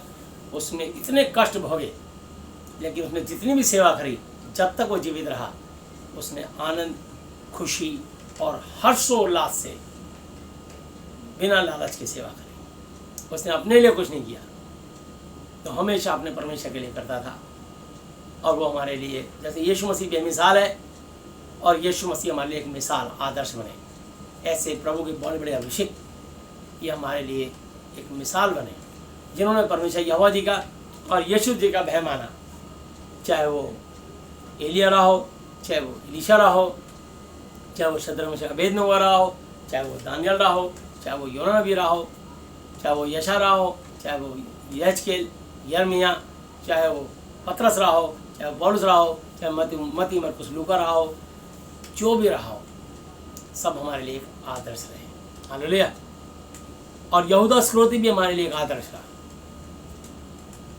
कि हमें परमेश्वर का भय मान करके कभी भी अपने ज़मीर को नहीं बेचना, चोरी चकारी नहीं करनी, पाप नहीं करना। परमेश्वर सब देखता है। और उसने यीशु मसीह को 30 चांदी सिक्कों में बेचा। अंत में उसने 30 चांदी सिक्के फेंक दिए और अपने फांसी लगा के आत्महत्या करी। तो उसका भी एक करैक्टर है, उसने यीशु मसीह जी की पूरे पिक्चर को उसने पूरा किया। सारी बदनामी का ठीकरा यहूदा इस्करियोती पे पड़ा और उसने उस 30 चांदी सिक्कों में से एक भी खर्च नहीं करा। आखिर में पश्चाताप किया, तौबा किया, क्योंकि उन्हें जानते थे कि मुझे इसको भी स्वर्ग में रखना है। तो किसी को तो यहाँ अच्छे हैं तो किसी को बुरे का करैक्टर का भी करना ही पड़ेगा। तो इसलिए मैं आपको बताना चाहता हूँ, हर एक व्यक्ति अपनी जगह महत्व रखता है। इसलिए दुनिया में जितने मनुष्य हैं, हम सब एक दूसरे के पूरक हैं और हमें सब एक दूसरे से कभी ना कभी सहायता चाहिए होती है। इसलिए हमें सबका आदर करना चाहिए और सबसे प्रेम करना चाहिए। हालेलुया।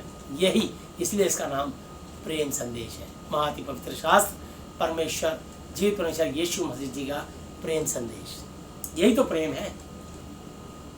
यीशु मसीह कहते हैं आप जो है पाप से घृणा करो, पापी से नहीं। हालेलुया। यीशु मसीह हमें प्रेम करना सिखाते हैं, क्षमा करना सिखाते हैं। ये है यीशु मसीह की विशेषता। इसलिए यीशु मसीह सिखाते हैं कि आप चोरी से घृणा करो, चोर से नहीं। आप शराब से घृणा करो, शराबी से नहीं। स्मैक, चरस से घृणा करो, समय की चरसी से नहीं।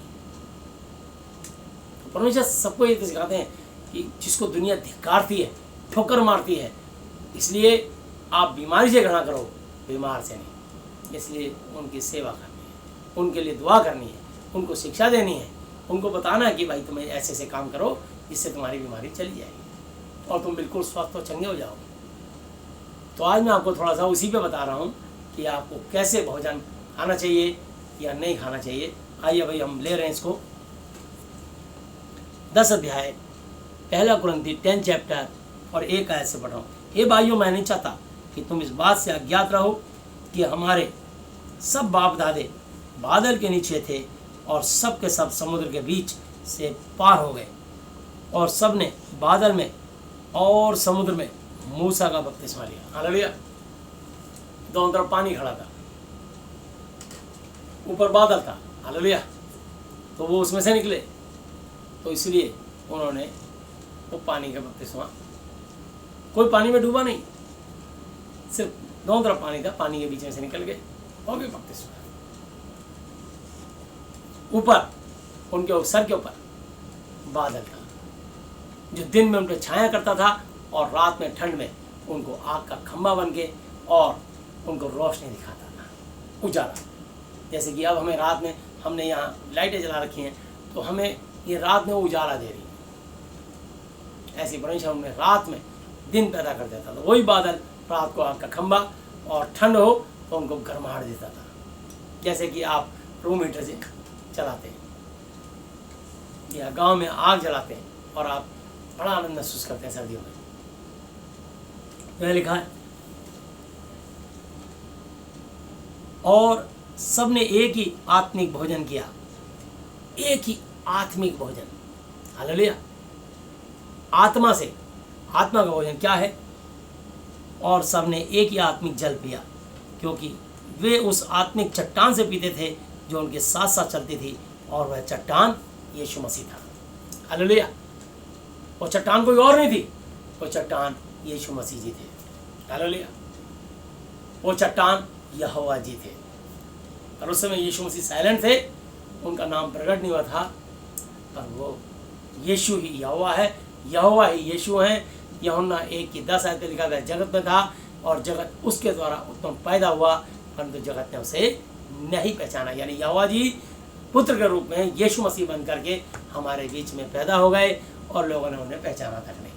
और यही बात निर्गमन 20:11 एक्सोडस 20 पे लिखा है, क्योंकि 6 दिन में यहोवा ने आकाश, पृथ्वी और समुद्र, जो कुछ उनमें है, पेड़ पौधे, पशु पक्षी, जीव जंतु, सबको बनाया और 7वें दिन विश्राम किया, इसलिए उसने विश्राम दिन को आशीष दी और उसको पवित्र ठहराया। तो ये दोनों वचन एक ही बात पे सहमत होते हैं कि यीशु ही यहोवा जी हैं, यहोवा ही यीशु मसीह जी हैं। और यह वचन भी सहमत होता है कि वो चट्टान कोई और नहीं, वो चट्टान यीशु मसीह थे। तो यहाँ लिखा है, परंतु परमेश्वर उनमें के बहुतेरों से प्रसन्न नहीं हुआ, इसलिए वे जंगल में ढेर हो गए। जिसने परमेश्वर की आज्ञा का पालन नहीं करा, परमेश्वर ने उन लोगों को, अपने लोगों को आज्ञा तोड़ने के कारण धराशायी कर दिया, मार दिया। तो एक ही सिक्के के दो पहलू हैं, एक हेड एक टेल। तो हेड यहोवा यानी बिल्कुल क्रोध दिखाया, जरा सी गलती कर गई माफ नहीं करना, खत्म। मूसा कई बार गिड़ाता था तो क्षमा कर देते थे, इसलिए बलि, तुरंत बलि चाहिए। मेरे को आनाकानी कुछ पसंद नहीं, जो एक बार कह दिया बस एक ही बार बोलूंगा मैं। मूसा ने भी आज्ञा तोड़ी तो परमेश्वर ने मूसा और हारून तक को भी मार दिया। परमेश्वर वो है। और यीशु मसीह ने अति प्रेम दिखाया और बिल्कुल क्षमा क्षमा क्षमा करते गए और क्षमा ही करनी हमको सिखाई है। इसलिए यीशु मसीह के लोग कोई अपने साथ हथियार नहीं रखते। इसलिए यीशु मसीह की तस्वीर में कोई भी उनको हथियार की जरूरत नहीं है, क्योंकि यीशु मसीह के वचन में सामर्थ्य है। वो मुट्ठी खोलते हैं तो हमें ऑक्सीजन मिलता है, वो मुट्ठी बंद कर लेते हैं तो ऑक्सीजन बंद हो जाएगा। जिस दिन परमेश्वर ने ऐसी मुट्ठी बंद कर ली स्वर से, उसी दिन धरती पर जीव जंतु और जिनके अंदर पशु पक्षी जितने भी हैं, जिनके अंदर प्राण हैं, वो सब मर जाएंगे। और जितने मनुष्य हैं जिनके अंदर आत्मा है, वो भी सब मर जाएंगे। मैं आपको नीति वचन 30 अध्याय उसकी एक आयत से आपको दिखाता हूँ कि हमारे परमेश्वर के पास कोई हथियार अस्त्र शस्त्र की जरूरत नहीं है, सिर्फ उनकी मुट्ठी में इतनी ताकत है कि वो मुट्ठी खुली है तो हम सब ऑक्सीजन ले रहे हैं। ये ऑक्सीजन पेड़ पौधों से नहीं मिल रही है, ये परमेश्वर का आत्मा हमें दे रहा है। तो ये साइंटिस्टों ने खोज किए कि पेड़ हमें ऑक्सीजन देते हैं और हम कार्बन डाइऑक्साइड छोड़ते हैं। ये मनुष्य की रिसर्च है, पर मैं आपको दिखाता हूँ परमेश्वर की बात। नीति वचन 30 चैप्टर 30 अध्याय उसकी एक आयत से,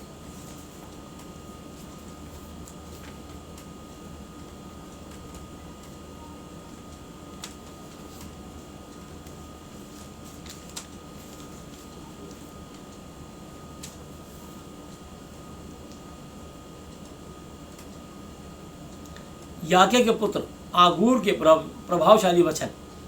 उस पुरुष ने इतियल और उक्काल से यह कहा, निश्चय मैं पशु सरीखा हूँ, पक्का मैं जानवर के समान हूँ, वरन मनुष्य कहलाने के योग्य भी नहीं, मैं इंसान कहलाने के लायक भी नहीं, और मनुष्यों की समझ मुझ में नहीं है, इंसानों की अकल मुझ में नहीं है। मैंने बुद्धि प्राप्ति की और ना मैंने बुद्धि प्राप्ति की और ना परम पवित्र का ज्ञान मुझे मिला है। हालेलुया। उसने कहा, ना तो मैंने बुद्धि प्राप्त करी, ना परम पवित्र परमेश्वर का मुझे ज्ञान मिला। परम धन्य है कि हमें परमेश्वर की बुद्धि प्राप्त हुई है। हालेलुया। हम जानवर थे, जानवर से बदतर थे। हमारा पत्थर का दिल था, पत्थर की पूजा कर करके हम पत्थर के हो गए थे।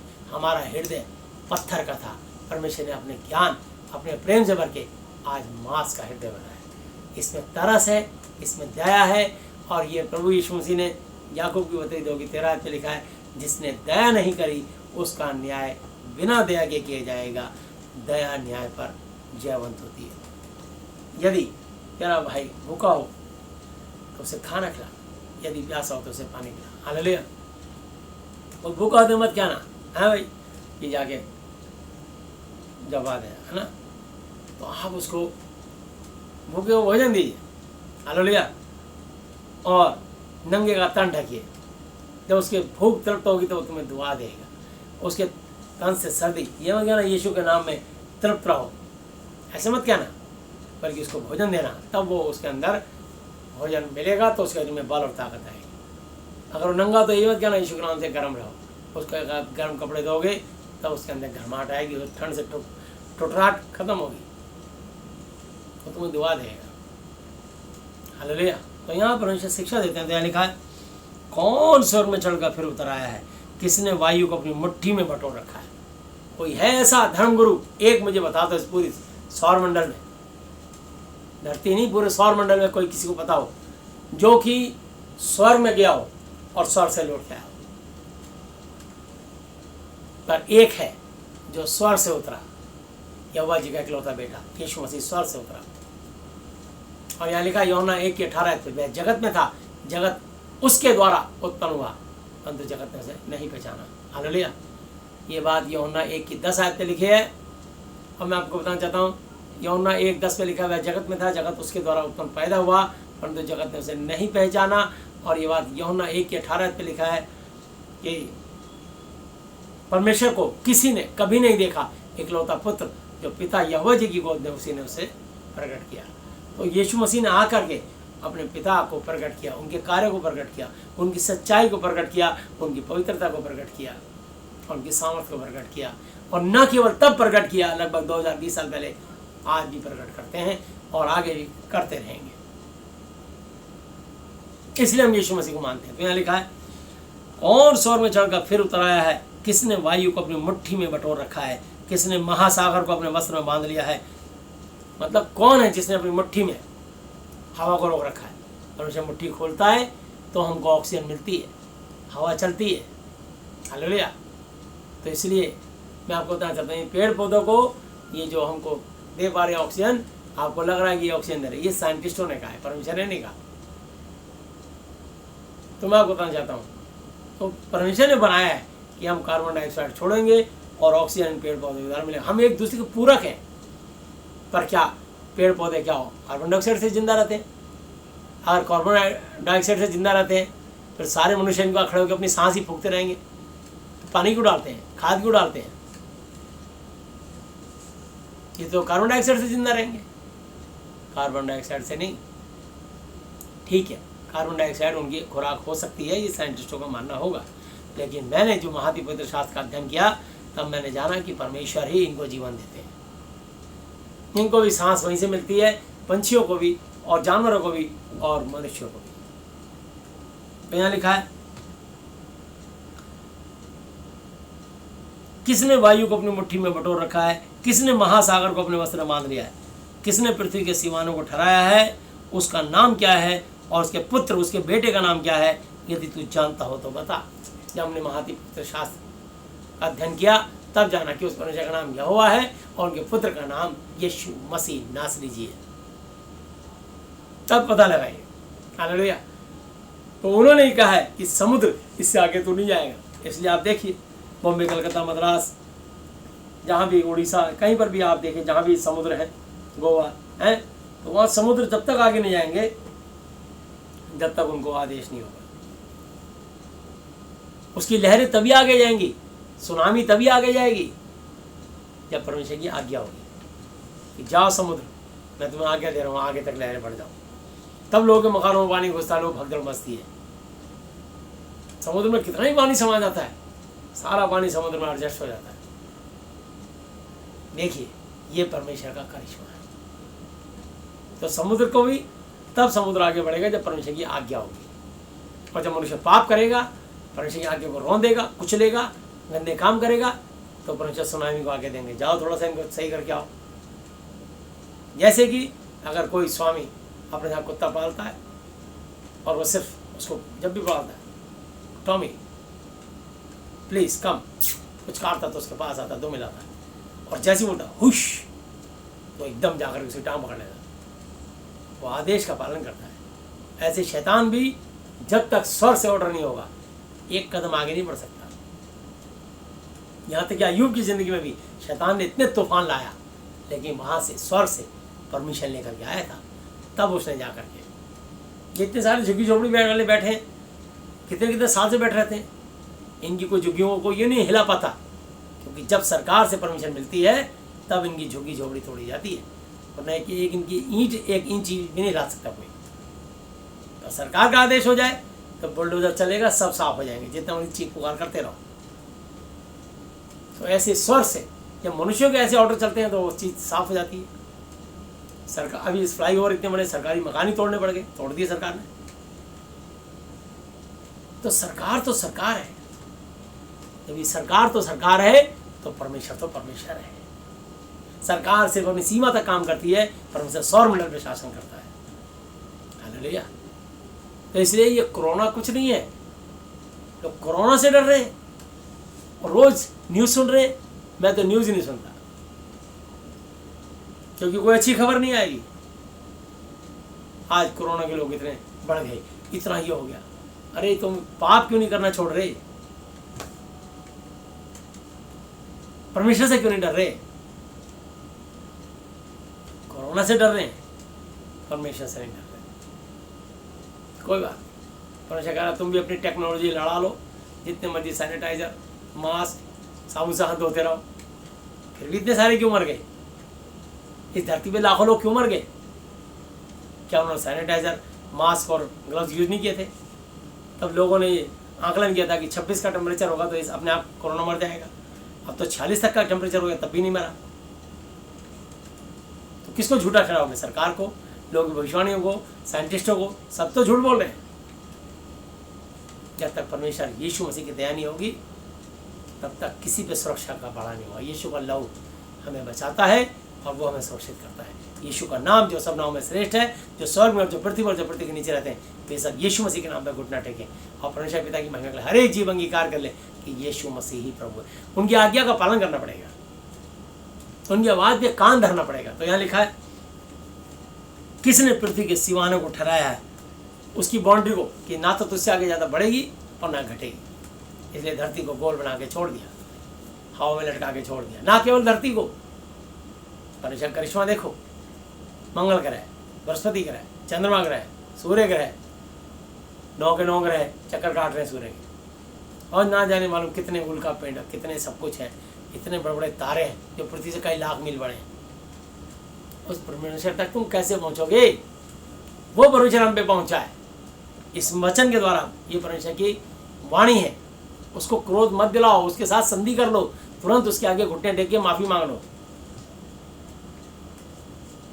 तो जब लोग दूसरी सेना के आगे पहली सेना सरेंडर कर देती है तो उनको वो राजा बख्श देता है, कहता है इनको अपना सैनिक बना लो, अब इनकी हत्या नहीं करनी, क्योंकि इन्होंने आत्मसमर्पण कर दिया। डाकू लोग भी जब अपनी बंदूक उठा करके और हाथ उठा के आते हैं तो उनको भी जीने का मौका दिया जाता है, आत्मसमर्पण करते हैं सरकार के सामने, पुलिस के सामने, प्रशासन के सामने। तो तुम परमेश्वर के सामने, जिसने सौरमंडल बनाया, उसके आगे क्यों नहीं घुटने टेकते? ये सारा देश, सारी दुनिया क्यों नहीं घुटने टेकती? तो परमेश्वर यही चाहता है कि लोग पाप से फिरें। वो नहीं चाहते कि कोई पापी पाप में मरे, बल्कि चाहते हैं कि प्रत्येक पापी पाप से फिरे। और उसकी आज्ञा क्या है? वो महाति पवित्र शास्त्र सिर्फ और सिर्फ बाइबल में मिलेगी और दुनिया में उनकी वाणी कहीं नहीं मिलेगी आपको। जो परमेश्वर की सच्ची वाणी है वो इस महाति पवित्र शास्त्र में दर्ज है, जो तुम्हारी आत्मा को, तुम्हारे हृदय को सुकून देगी, तुम्हारे दिमाग को शांत कर देगी, तुम्हारे मन की मुराद पूरी करेगी, तुम्हारी मनोकामनाओं को पूरा करने वाला वो जीवित पवित्र परमेश्वर है, अल्फा ओमेगा, आदि अंत, प्रथम और अंतिम है। और वो यीशु मसीह नासरी जी हैं और उनके परम आदरणीय पिता यहोवा जी हैं और होली स्पिरिट पवित्र आत्मा जी, ये परमेश्वर की पवित्र वाणी है। तो यहाँ लिखा है, किसने पृथ्वी के सीमानों को ठहराया है, उसका नाम क्या है, उसके पुत्र, उसके बेटे का नाम क्या है? यदि इंसान तू जानता हो तो बता। अब महाति पवित्र शास्त्र पढ़ने के बाद हम जान गए उसका नाम यीशु मसीह नासरी जी है, जिसका मैं एक छोटा सा सेवक, दास, एक डाकिया, एक संदेशवाहक, एक मैसेंजर हूँ। अपने आप को धन्य धन्य धन्य कहता हूँ और धन्य समझता हूँ।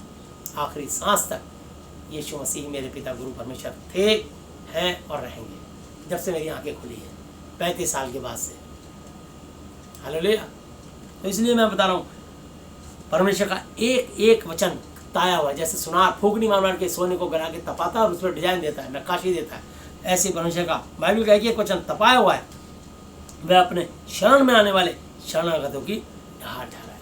तो जो इस महाति पवित्र शास्त्र की शरण में आ जाएगा, परमेश्वर यहोवा जी, यीशु मसीह नासरी जी और ये वचन उसकी ढाल बन जाएगा, उसकी सुरक्षा का कवच बन जाएगा। हमारे को सैनिटाइजर या हमारे को मास्क या ग्लव्स नहीं बचाएंगे, पर चूंकि हमारे परमेश्वर की आज्ञा है कि जो तुम्हारे राजा उनके अधीन रहो, तो हमारे मुख्यमंत्री, महोदय और प्रधानमंत्री महोदय का आदेश है, हम उनका पालन करते हैं। उन्होंने कहा गाड़ी चलाते बेल्ट लगाओ, हम लगाते हैं। गाड़ी चलाते हेलमेट लगाओ, टू व्हीलर पे तो हेलमेट लगाते हैं। लाल बत्ती जम मत करो, नहीं करते।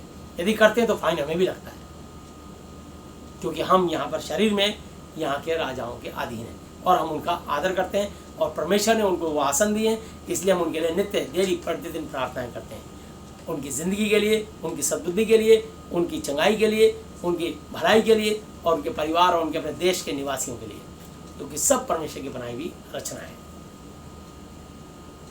इसलिए प्रभु ने हमारा दिमाग और दिल ऐसा बनाया है कि हम सबसे प्रेम करते हैं। यदि हम सचमुच सब मनुष्यों से प्रेम करते हैं तभी हम उस सच्चे परमेश्वर से प्रेम करते हैं, वरना हम झूठे हैं। इसलिए हम सबसे प्रेम करना है। तो यहाँ लिखा है परमेश्वर का एक वचन ताया हुआ है और अपने शरणागतों की ढाल ठहरा है, उसके वचनों में कुछ मत बढ़ा, ऐसा ना हो कि तुझे डांटे और तू झूठा ठहरे। मैंने तुझसे 2 वरदान मांगे हैं, 2 वर मांगे हैं, इसलिए मेरे मरने से पहले उन्हें मुझे देने से मुंह ना मोड़। क्या 2 वरदान? मैं आपको 2 वरदान बताता हूँ। अर्थात व्यर्थ, बेकार और झूठी बात मुझसे दूर रख। बेकार की बातें, संसारी बातें, शारीरिक बातें और झूठी बातें, पहला वरदान ये चाहिए कि प्रभु जी मेरे जीवन से आप दूर रखिए। मुझे ना तो निर्धन, दरिद्र, गरीब करें और ना धनी बनाएं। ना तो मुझे कभी इतना गरीब, कंगाल, फटेहाल बना दें कि मुझे चोरी करने पर मजबूर होना पड़े, और ना ही मुझे इतना धन दे देना, इतना ताकत और बल देना कि कहूँ कौन यीशु, कौन यहोवा, ये सब तो मैंने अपने भुजबल से कमाए हैं। जैसी बोलोगे उसी समय परमेश्वर का घमंड के कारण परमेश्वर का प्रकोप तुम पर भड़केगा। जो परमेश्वर ने दिया उसको लेट के साष्टांग हो गए धन्यवाद करो, धन्यवाद दो कि प्रभु यीशु मसीह जी आपने हमें इतनी दया करी है, आपने आज तक जो दिया है उसके लिए हम आपको धन्यवाद देते हैं। और आगे भी जो आपने हमारे लिए योजना बनाई है वो भली है, और ना केवल हमारे लिए, हमारी 1000 जनरेशन, 1000 पीढ़ी तक। व्यवस्था विवरण 7 की 9 आयत पे, डेट्रोनॉमी 7 की 9 वर्ष पे 1000 जनरेशन तक के लिए प्रभु ने कमिटमेंट की है, वाचा बांधी है। इसलिए हम यीशु के दीवाने हैं। कोई इंश्योरेंस पॉलिसी ऐसी नहीं है जो किसी के 1000 पीढ़ी के बारे में सोच के जाए। तो यहाँ लिखा है मुझे ना तो निर्धन, दरिद्र कर, ना धनी बना, प्रतिदिन की रोटी मुझे खिलाया कर, रोज की रोटी मुझे। तो इसलिए लिखा है हे हमारे पिता आप जो स्वर्ग में, आपका नाम पवित्र माना जाए, हमारे दिन भर की रोटी आज हमें दें। तो रोटी चाहिए ना, रोटी किससे मिलेगी? आपको पैसे से। पैसा कहाँ से आएगा? काम से। काम कहाँ से आएगा? बिजनेस कहाँ से आएगा? यीशु मसीह जी की दया से, जीवित परमेश्वर से प्रार्थना करेगा। ये संपूर्ण प्रार्थना है जो आपके मेरे जीवन में आशीष बन के उतरेगी। इसलिए बेजान गूंगी बहरी मूर्ति के आगे हाथ जोड़ने से बेटर है, जिसमें आत्मा ही नहीं है, निर्जीव है, उसके आगे सर फोड़ने से कोई फायदा नहीं। तो यह लिखा है ऐसा ना हो कि जब मेरा पेट भर जाए तब मैं इनकार करके कहूं कि यहोवा कौन है, यीशु कौन है। तो अगर हम धनी हो जाएंगे तो हमारे शरीर में इतनी चर्बी और पैसा बढ़ जाएगा, हम परमेश्वर से मतलब परमेश्वर से बात करनी बंद कर देंगे, उसका वचन पढ़ना बंद कर देंगे, दुनिया में ही खो जाएंगे। हैं गूगल, फेसबुक, व्हाट्सएप, अनफंड, मतलब परमेश्वर को भूल गए। क्या हालत थी। भूल गए वो दिन जब मैं 45-40 किलोमीटर तो पैदल जाता, पैदल आता था, पानी भी नसीब नहीं होता था। कहीं फुटपाथ पे कोई हैंडपम्प चलाया तो पानी पी लिया। मैं अपने दिन भूलता नहीं, और इसलिए आज मैं अपने जिन भाई बहनों को ऐसा देखता हूँ तो एकदम मेरा दिल तरस से भर जाता है, क्योंकि मेरा यीशु मसीह, मेरा पिता, मेरा आत्मिक, मेरा स्वर्गीय पिता, मेरा रूहानी पिता, वो तरस खाने वाला परमेश्वर बने। इसलिए मैं अपने तरस खाने वाले परमेश्वर की तरह तरस प्रभु ने भर दिया, और तुरंत मैं अपने भाई बहन को लिखा है जो निर्बलों से थाम लो तो आगे बुलंद हो जाए। तुरंत हम निर्बलों की सहायता करें, जहाँ तक हो सके हम सभी की मदद करें, विशेष करके विश्वासी भाई बहनों की। गलातियों 6:10 में लिखा है, क्योंकि कम से कम वो जीवित परमेश्वर को तो धन्यवाद देगा, उनके नाम से तो हमको दुआ देगा। इसलिए हम अपने विश्वासी भाई बहनों के लिए तुरंत खड़े रहते हैं जहाँ तक हमसे हो सकता है। तो यहाँ लिखा है ऐसा ना हो कि जब मेरा पेट भर जाए तब मैं इनकार करके कहूँ कि यहोवा कौन है, या अपना भाग खोकर चोरी करूँ और अपने परमेश्वर का नाम अनुचित गलत रीति से लूँ। तो इसलिए कभी भी इतना गरीब मत बना कि मुझे चोरी करनी पड़ जाए, और इतना धनवान मत बना कि मेरे शरीर में चर्बी चढ़ जाए, मैं प्रभु का काम ही ना करूँ। सारी सुविधा मिल जाएंगी तो हम प्रभु की सेवा कैसे करेंगे? रोज की रोटी मिलती रहे, प्रभु का धन्यवाद करते रहे। हमारे बच्चों के लिए प्रभु अपने आप इंतजाम करेगा, उसने 1000 जनरेशन के लिए प्रॉमिस किया है। हालेलुया। भाई वापिस आते हैं हम लोग।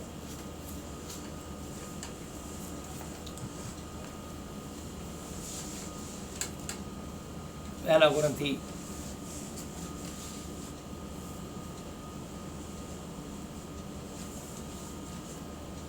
10 अध्याय।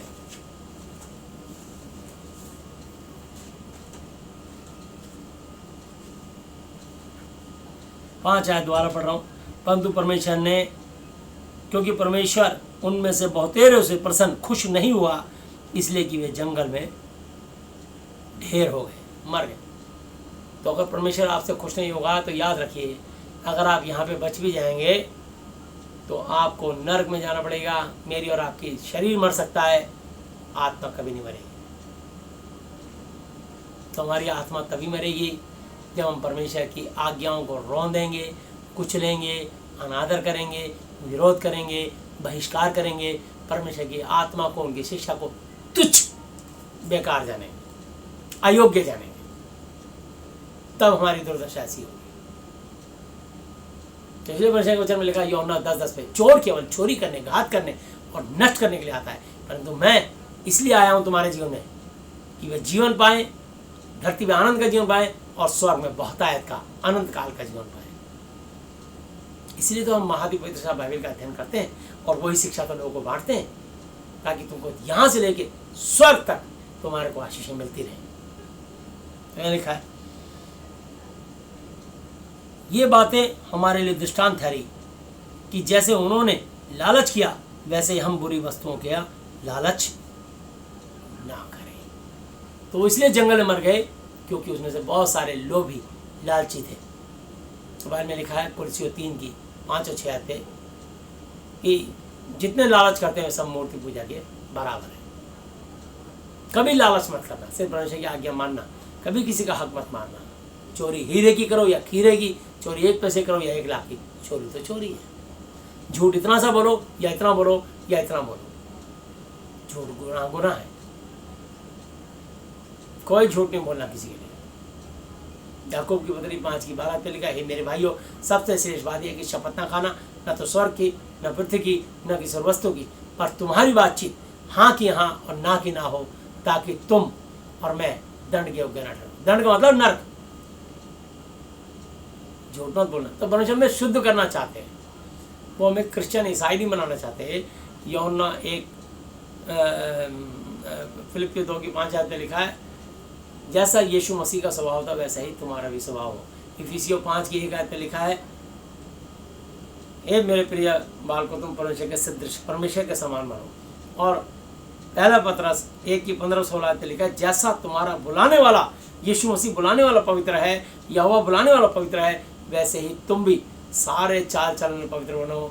जैसा ये वचन पवित्र है, वैसे तुम भी सारे चाल चलन में पवित्र बनो। लिखा पवित्र बनो, क्योंकि मैं पवित्र हूँ, मेरा वचन पवित्र है, मेरा नाम पवित्र है, मेरा पिता यहोवा पवित्र है, इसलिए मैं अल्फा ओमेगा, आदि अंत और प्रथम अंतिम हूँ। यह लिखा है 7 है, और ना तुम मूर्त पूजने वाले बनो, मूर्ति पूजन करने वाले ना बनो। तो ना तो कोई यीशु मसीह की तस्वीर की पूजा करेगा, ना मरियम की, ना किसी और देवी देवता की, क्योंकि उसके अंदर आत्मा नहीं है, वो निर्जीव है, इसकी सजा नरक होगी। तो यह लिखा है, जैसे कि उनमें से कितने बन गए थे, जैसा लिखा है कि वे लोग खाने पीने बैठे और खेलने कूदने उठे, और ना हम विचार करें जैसा उनमें से कितनों ने किया, और एक दिन में 23,000 मर गए। 23,000 परमेश्वर ने एक ही रात में लोगों को मार दिया। वो कौन थे?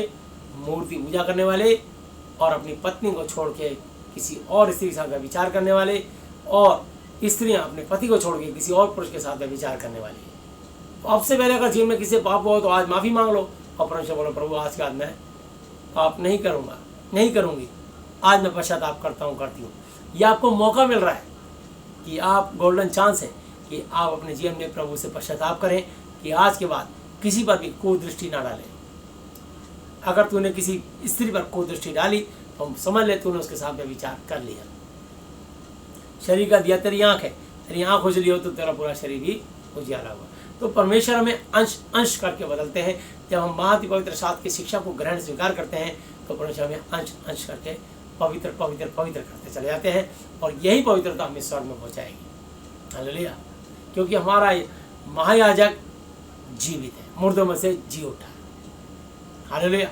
मैं आपको इसके बारे में बता दूं, इब्रानी की पुस्तक 7 अध्याय और उसकी 22 से लेके 26 आयत तक मैं आपको बता देता हूँ।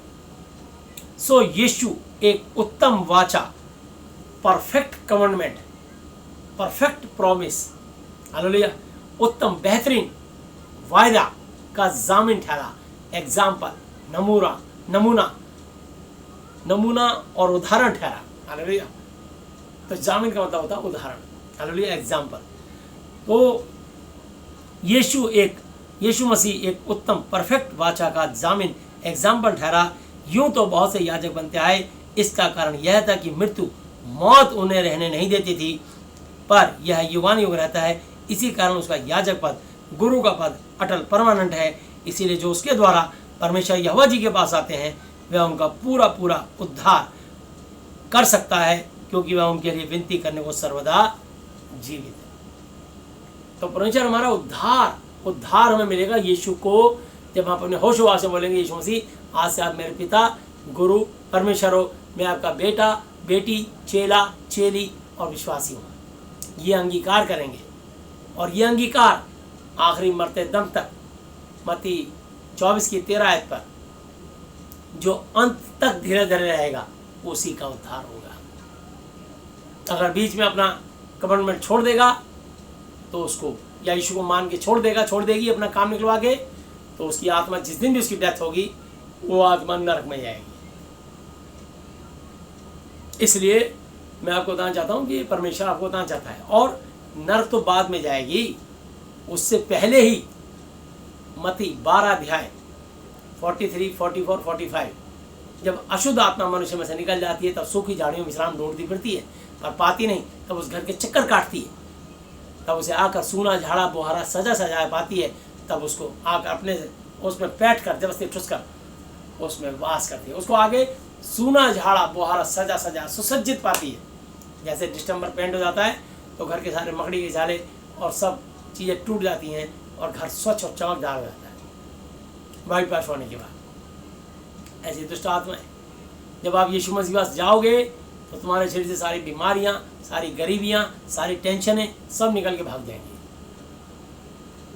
पर वो जब तक भागे रहेंगी जब तक आप यीशु मसीह को पकड़े रहोगे। जिस दिन आप यीशु मसीह को छोड़ोगे वो एकदम पूरे दल बल के साथ पूरी सेना समेत घुसेंगी। मैं आपको बताना चाहता हूँ, इस कमरे में इतना उजाला है क्योंकि हमने यहाँ लाइट जला रखी है। जैसी वो इंतजार कर रहा है अंधेरा बाहर, 9, 10, 11, 12, 1, 2 बजे लाइट बुझाओ और मैं घुस जाऊँगा। ऐसी वो शैतान देखता है। पहला पतरस 5 की 8 आयत लिखा, वो शेर की नाई इस खोज में रहता है किसको फाड़ खाए। शेर की तरह इस चक्कर में रहता है किसको फाड़ खाए। वो मौका ढूंढता है कि कौन बाइबल का वचन छोड़ेगा, महति पवित्र शास्त्र की आज्ञा से हटेगी और मैं उसको रोंदूंगा, कुचलूंगा, क्योंकि इसने मेरी रीति रिवाज परंपरा को छोड़ा, जो इसके पूर्वज को मैंने भरमा रखा था। ये पूर्वजों के बातों में से निकल के इस जीवित परमेश्वर के पीछे चल पड़ी, और वो आपको भरमाएगा धर्म के चक्कर में। तुम्हारी जाति वाले, तुम्हारे मजहब वाले तुम्हारे बैरी हो जाएंगे। अच्छा तुम्हें पैसा मिला होगा, अच्छा तुम्हारा धर्म बदल लिया, बाप बदल लिया। अरे बाप को बाप कहने में शर्म नहीं होनी चाहिए। असली बाप हमें पता लग गया कि हमारा असली बाप यीशु मसीह नासरी है। तो हम गर्व से कहते हैं कि यीशु मसीह मेरे पिता, गुरु, परमेश्वर, मित्र और शिक्षक है, और मैं उनका बेटा, चेला और विश्वासी हूँ। इस सारी दुनिया को ऑक्सीजन सांस देने वाला तो वही है, पर ये सबको ज्ञान नहीं है, इसलिए भटकाव है। जिसके लिए हमें ज्ञान मिल जाएगा, अगर समझाने वाला शिक्षक सही मिल जाएगा तो वो यीशु का दीवाना हो जाएगा, उसके पीछे हो लेगा, और वो पाप और श्राप से बच जाएगा, निरोगी और स्वस्थ हो जाएगा। लोग चमत्कार तो बहुत चाहते हैं, और आज्ञा कौन मानेगा? बैंक से तो लोन सभी चाहते हैं, और बैंक की जो है टर्म्स एंड कंडीशंस कौन पूरी करेगा? लोन उसी को मिलेगा जो टर्म्स एंड कंडीशंस पूरी करेगा। बिना नियम में शर्तें पूरी करे तुम क्या समझते परमेश्वर को? ऐसी गलती मत करना। परमेश्वर तुम्हें सब कुछ देने को तैयार है। और यह ध्यान रखना, मत्ती की पुस्तक 12 चैप्टर और मैं उसकी 43, 44, 45 पढ़ रहा हूँ। जब अशुद्ध आत्मा मनुष्य में से निकल जाती है तब सूखी जगहों में विश्राम ढूंढती फिरती है और पाती नहीं। तब कहती है कि मैं अपने उसी घर में जहाँ से निकली थी लौट जाऊँगी, और आकर उसे सूना झाड़ा बुहारा और सजा सजाया पाती है। तब जाकर अपने से और बुरी 7 आत्माओं को अपने साथ ले आती है और वे उसमें बैठ कर घुस कर ठुस कर वहाँ वास करती है। और उस मनुष्य की पिछली दशा पहले से ही बुरी हो जाती है। इस युग के बुरे लोगों की दशा भी ऐसी ही होगी। तो इसलिए अगर आपने यीशु को जान के मान करके फिर छोड़ दिया, अभी भी मौका है कि तुरंत यीशु मसीह के साथ मेल मिलाप संधि कर लीजिए इस धरती पर देहांत होने से पहले। तो परमेश्वर दया करके तुम्हारे गुनाहों को माफ कर देगा। पर यदि जिद और अड़ में रहे, इस झूठी और खोखली दुनिया के बातों में रह गए, ना देगी मुझे दुनिया कभी भी कोई सुख और शांति आराम, ना देगी मुझे दुनिया कभी भी कोई सुख और शांति आराम। मेरे यीशु के साथ धन संगति में सदा मिलती खुशी मुझको, यीशु का धन्यवाद करूँगा, उसकी संगति में सदा रहूँगा।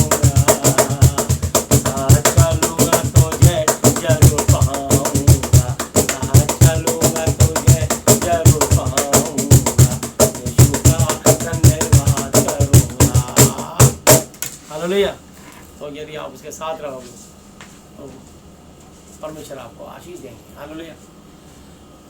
तो मैं आपको बताना चाहता हूँ, ये दुनिया तुम्हें कुछ नहीं देगी।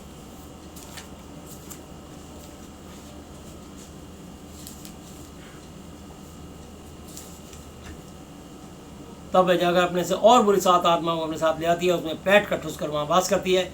इस मनुष्य और उस मनुष्य की पिछली दशा पहले से ही बुरी हो जाती है। इस युग के बुरे लोगों की दशा भी ऐसी होगी। वापस आते हैं हम।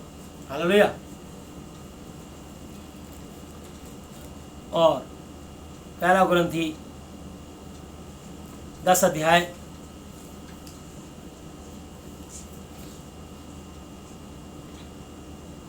9 आए। और ना हम प्रभु को परखें, हम परमेश्वर को आजमाए नहीं। हालेलुया। परमेश्वर ने कहा तू अपने परमेश्वर की परीक्षा ना करना। हालेलुया।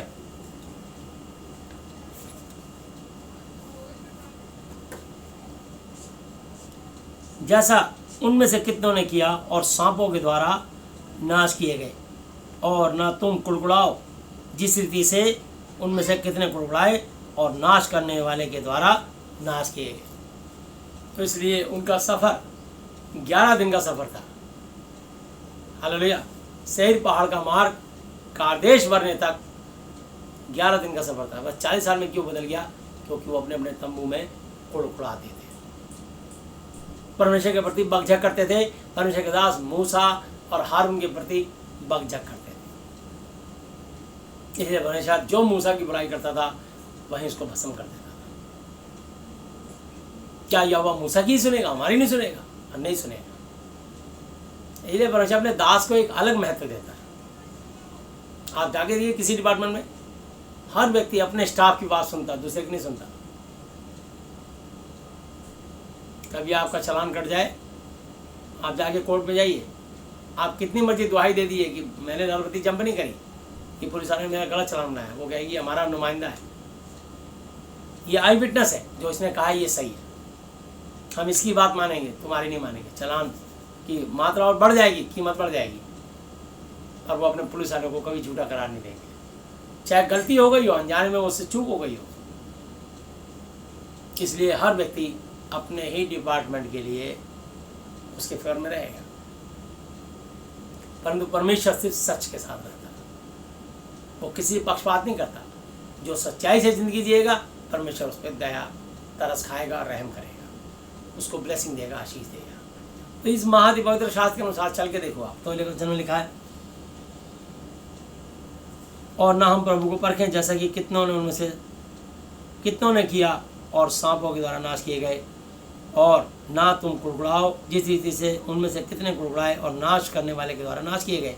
परंतु ये सब बातें जो उन पर पड़ी दृष्टांत की रीति पर थी, और वे हमारी चेतावनी के लिए जो जगत के अंतिम समय में रहते हैं लिखी गई है। 12 आयत को ध्यान से सुनना, 12 आयत को बहुत ध्यान से सुनना। इसलिए जो समझता है कि मैं स्थिर हूँ, मैं चौकस सावधान अलर्ट रहे कि कहीं गिरना पड़े। जो बड़ा से बड़ा प्रभु का दास भी अपने आप को समझता है कि मैंने बाइबल के बारे में इतना कुछ सीख लिया है कि अब मुझे कोई डरने की जरूरत नहीं है। जिस दिन उसने कहा कि बस ये समझ लेना कि प्रभु जी आपने थोड़ा सा मुझ पर ज्ञान प्रकट किया है। कई लोग तो बड़े घमंड में बोलते हैं कि मैंने तो सब कुछ सीख लिया। जैसे ही बोलोगे सब कुछ सीख लिया, उसी दिन परमेश्वर तुम्हारा बैरी हो जाएगा। सब कुछ तो सिर्फ यहोवा जी जानते हैं, सब कुछ तो पुत्र पे भी प्रकट नहीं किया। तूने कैसे सब कुछ जान लिया? बाद लोग कब आगमन हुआ ये पुत्र भी नहीं जानते। ये बात यहोवा जी ने गुप्त रखी है, सिवाय इसके पिता जानते हैं बस। तो कभी मत कहना लोग प्रभु जी बस आपने जितनी भी दया करी है मैं इसके लिए आपका आभारी हूँ और धन्यवाद हूँ।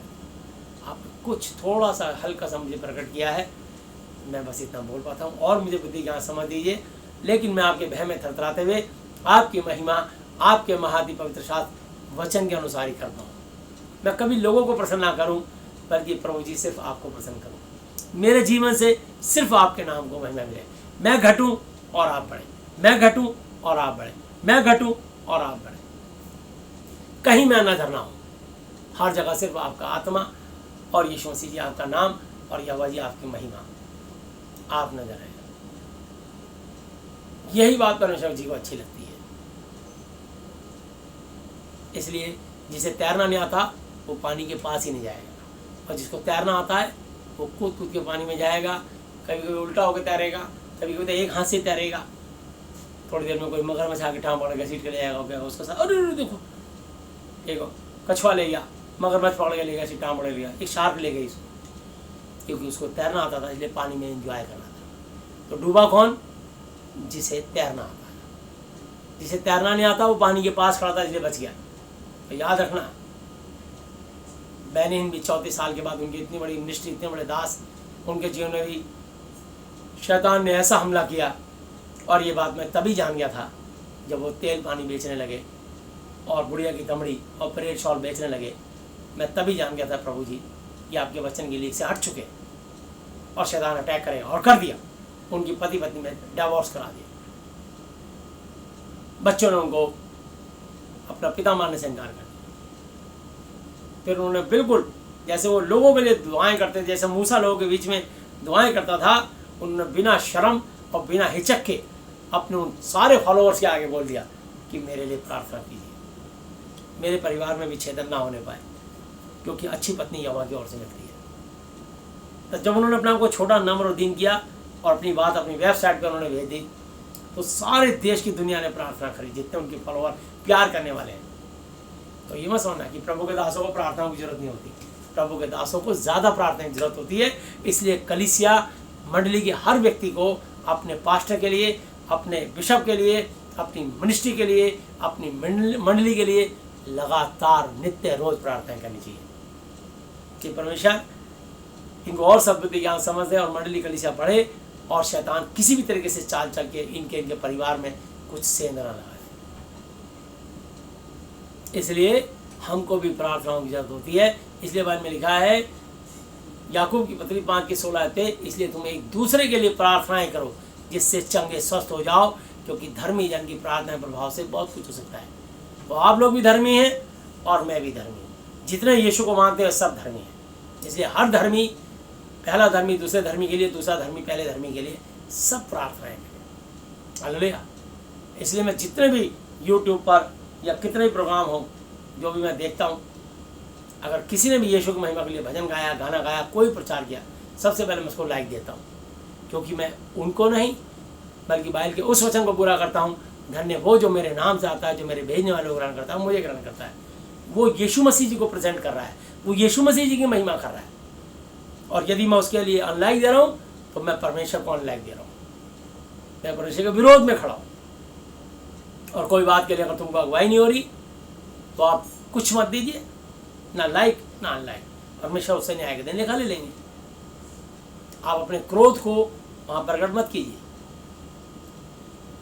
कि मैं तुम्हें अनलाइक दे रहा हूँ, ठीक है दे दीजिए, क्या फर्क पड़ता है। ये कोई बिजनेस नहीं है, जिनको पैसे चाहिए होगा यूट्यूब से या कहीं से वो सब सोचते होंगे लाइक अनलाइक। और जो सचमुच सेवा करते हैं उनको तो परमेश्वर पूर्ति करते हैं भाई। ये यूट्यूब गूगल फेसबुक थोड़ी पूरा करेगी, मुझे नहीं पता इनसे पैसा मिलता होगा, मैं नहीं जानता कुछ भी। बस मेरे को तो मैं धन्य समझता हूँ कि प्रभु जी आपने मौका दिया कि आपने यूट्यूब पर माध्यम से लोगों तक सुसमाचार पहुँचाने का मौका, सेवा तो का मौका तो मिला मुझे। मैं तो अपने आपको धन्य कहता हूँ, धन्यवाद देता हूँ। और प्रभु इन मिनिस्ट्री को भी, यूट्यूब को भी और गूगल फेसबुक जितने भी तरीके से जो लोगों का प्रचार और प्रसारण को पहुँचाते हैं आगे तक, प्रभु इनको भी ब्लेस करना, इनकी मिनिस्ट्रियों को भी आशीष देना, इनके जीवन में सुख शांति देना। यहाँ घर बैठे लोगों को इतनी सुविधा दे रहे हैं क्योंकि हर बंदे के पास लगभग सबके पास स्मार्टफोन है, लगभग। कितना फ़ायदा पहुँचा रहे हैं, ऑनलाइन पेमेंट हो जाती है, तो कितना बड़े बड़े काम हो रहे हैं। तो मैं आपको प्रभु का धन्यवाद करता हूँ कि प्रभु ने इस भागते दौड़ में, इस नए युग में बहुत सारी हमें फैसिलिटी सुविधाएं दी हैं। लॉकडाउन होने पर भी बहुत सारी पेमेंट इधर से उधर ट्रांजेक्शन हो रही थी, इसलिए मैं बैंक कर्मचारियों को धन्यवाद देता हूँ कि प्रभु आपने कितनी अच्छी सुविधा दी है। बहुत सारे कुछ अच्छे काम भी हैं, जिसको अच्छाई चुननी है वो अच्छाई ले लेता है, जिसको बुराई चुननी है वो बुराई ले लेता है। तो इसमें बहुत सारी अच्छी चीज़ें हैं। आप चाहें तो परमेश्वर से बहुत सारी बातें इस वचन के द्वारा सीख सकते हैं। मैं आपको बताना चाहता हूँ, 12 दोबारा पढ़ रहा हूँ, पहला कुरिन्थी 10:12। इसलिए जो समझता है कि मैं स्थिर हूँ वह सावधान चौकस अलर्ट रहे कि कहीं गिर ना पड़े। गिरने के बाद भी प्रभु तुम्हारे लिए और मेरे लिए एक बात कह रहे हैं कि तुम किसी ऐसी परीक्षा मुसीबत में नहीं पड़े जो मनुष्यों के सहने से बाहर है, और परमेश्वर सच्चा है, वो तुम्हें सामर्थ्य से बाहर परीक्षा न पढ़ने देगा, वरन परीक्षाओं के साथ निकास भी करेगा कि तुम सह सको। हालेलुया। तो मैं आपको बताना चाहता हूँ वो हमको और आशीषित करेगा। हालेलुया। तो मैं तो प्रचार में खो जाता हूँ, मुझे पता नहीं लगा कि इतनी देर हो गई। मैं धन्यवाद करता हूँ, मैं भी और आपको बताना चाहता था। हालेलुया। और प्रभु यीशु मसीह ने चाहा तो फिर हम आगे बात करेंगे। तो प्रभु यीशु मसीह जी अब तक के अपने जीवित वचन पे पढ़े समझाने पर हम में से प्रत्येक को बताया से आशीष दें। आमीन। बाकी यीशु मसीह जी ने चाहा तो कल हम आगे लेके चलेंगे।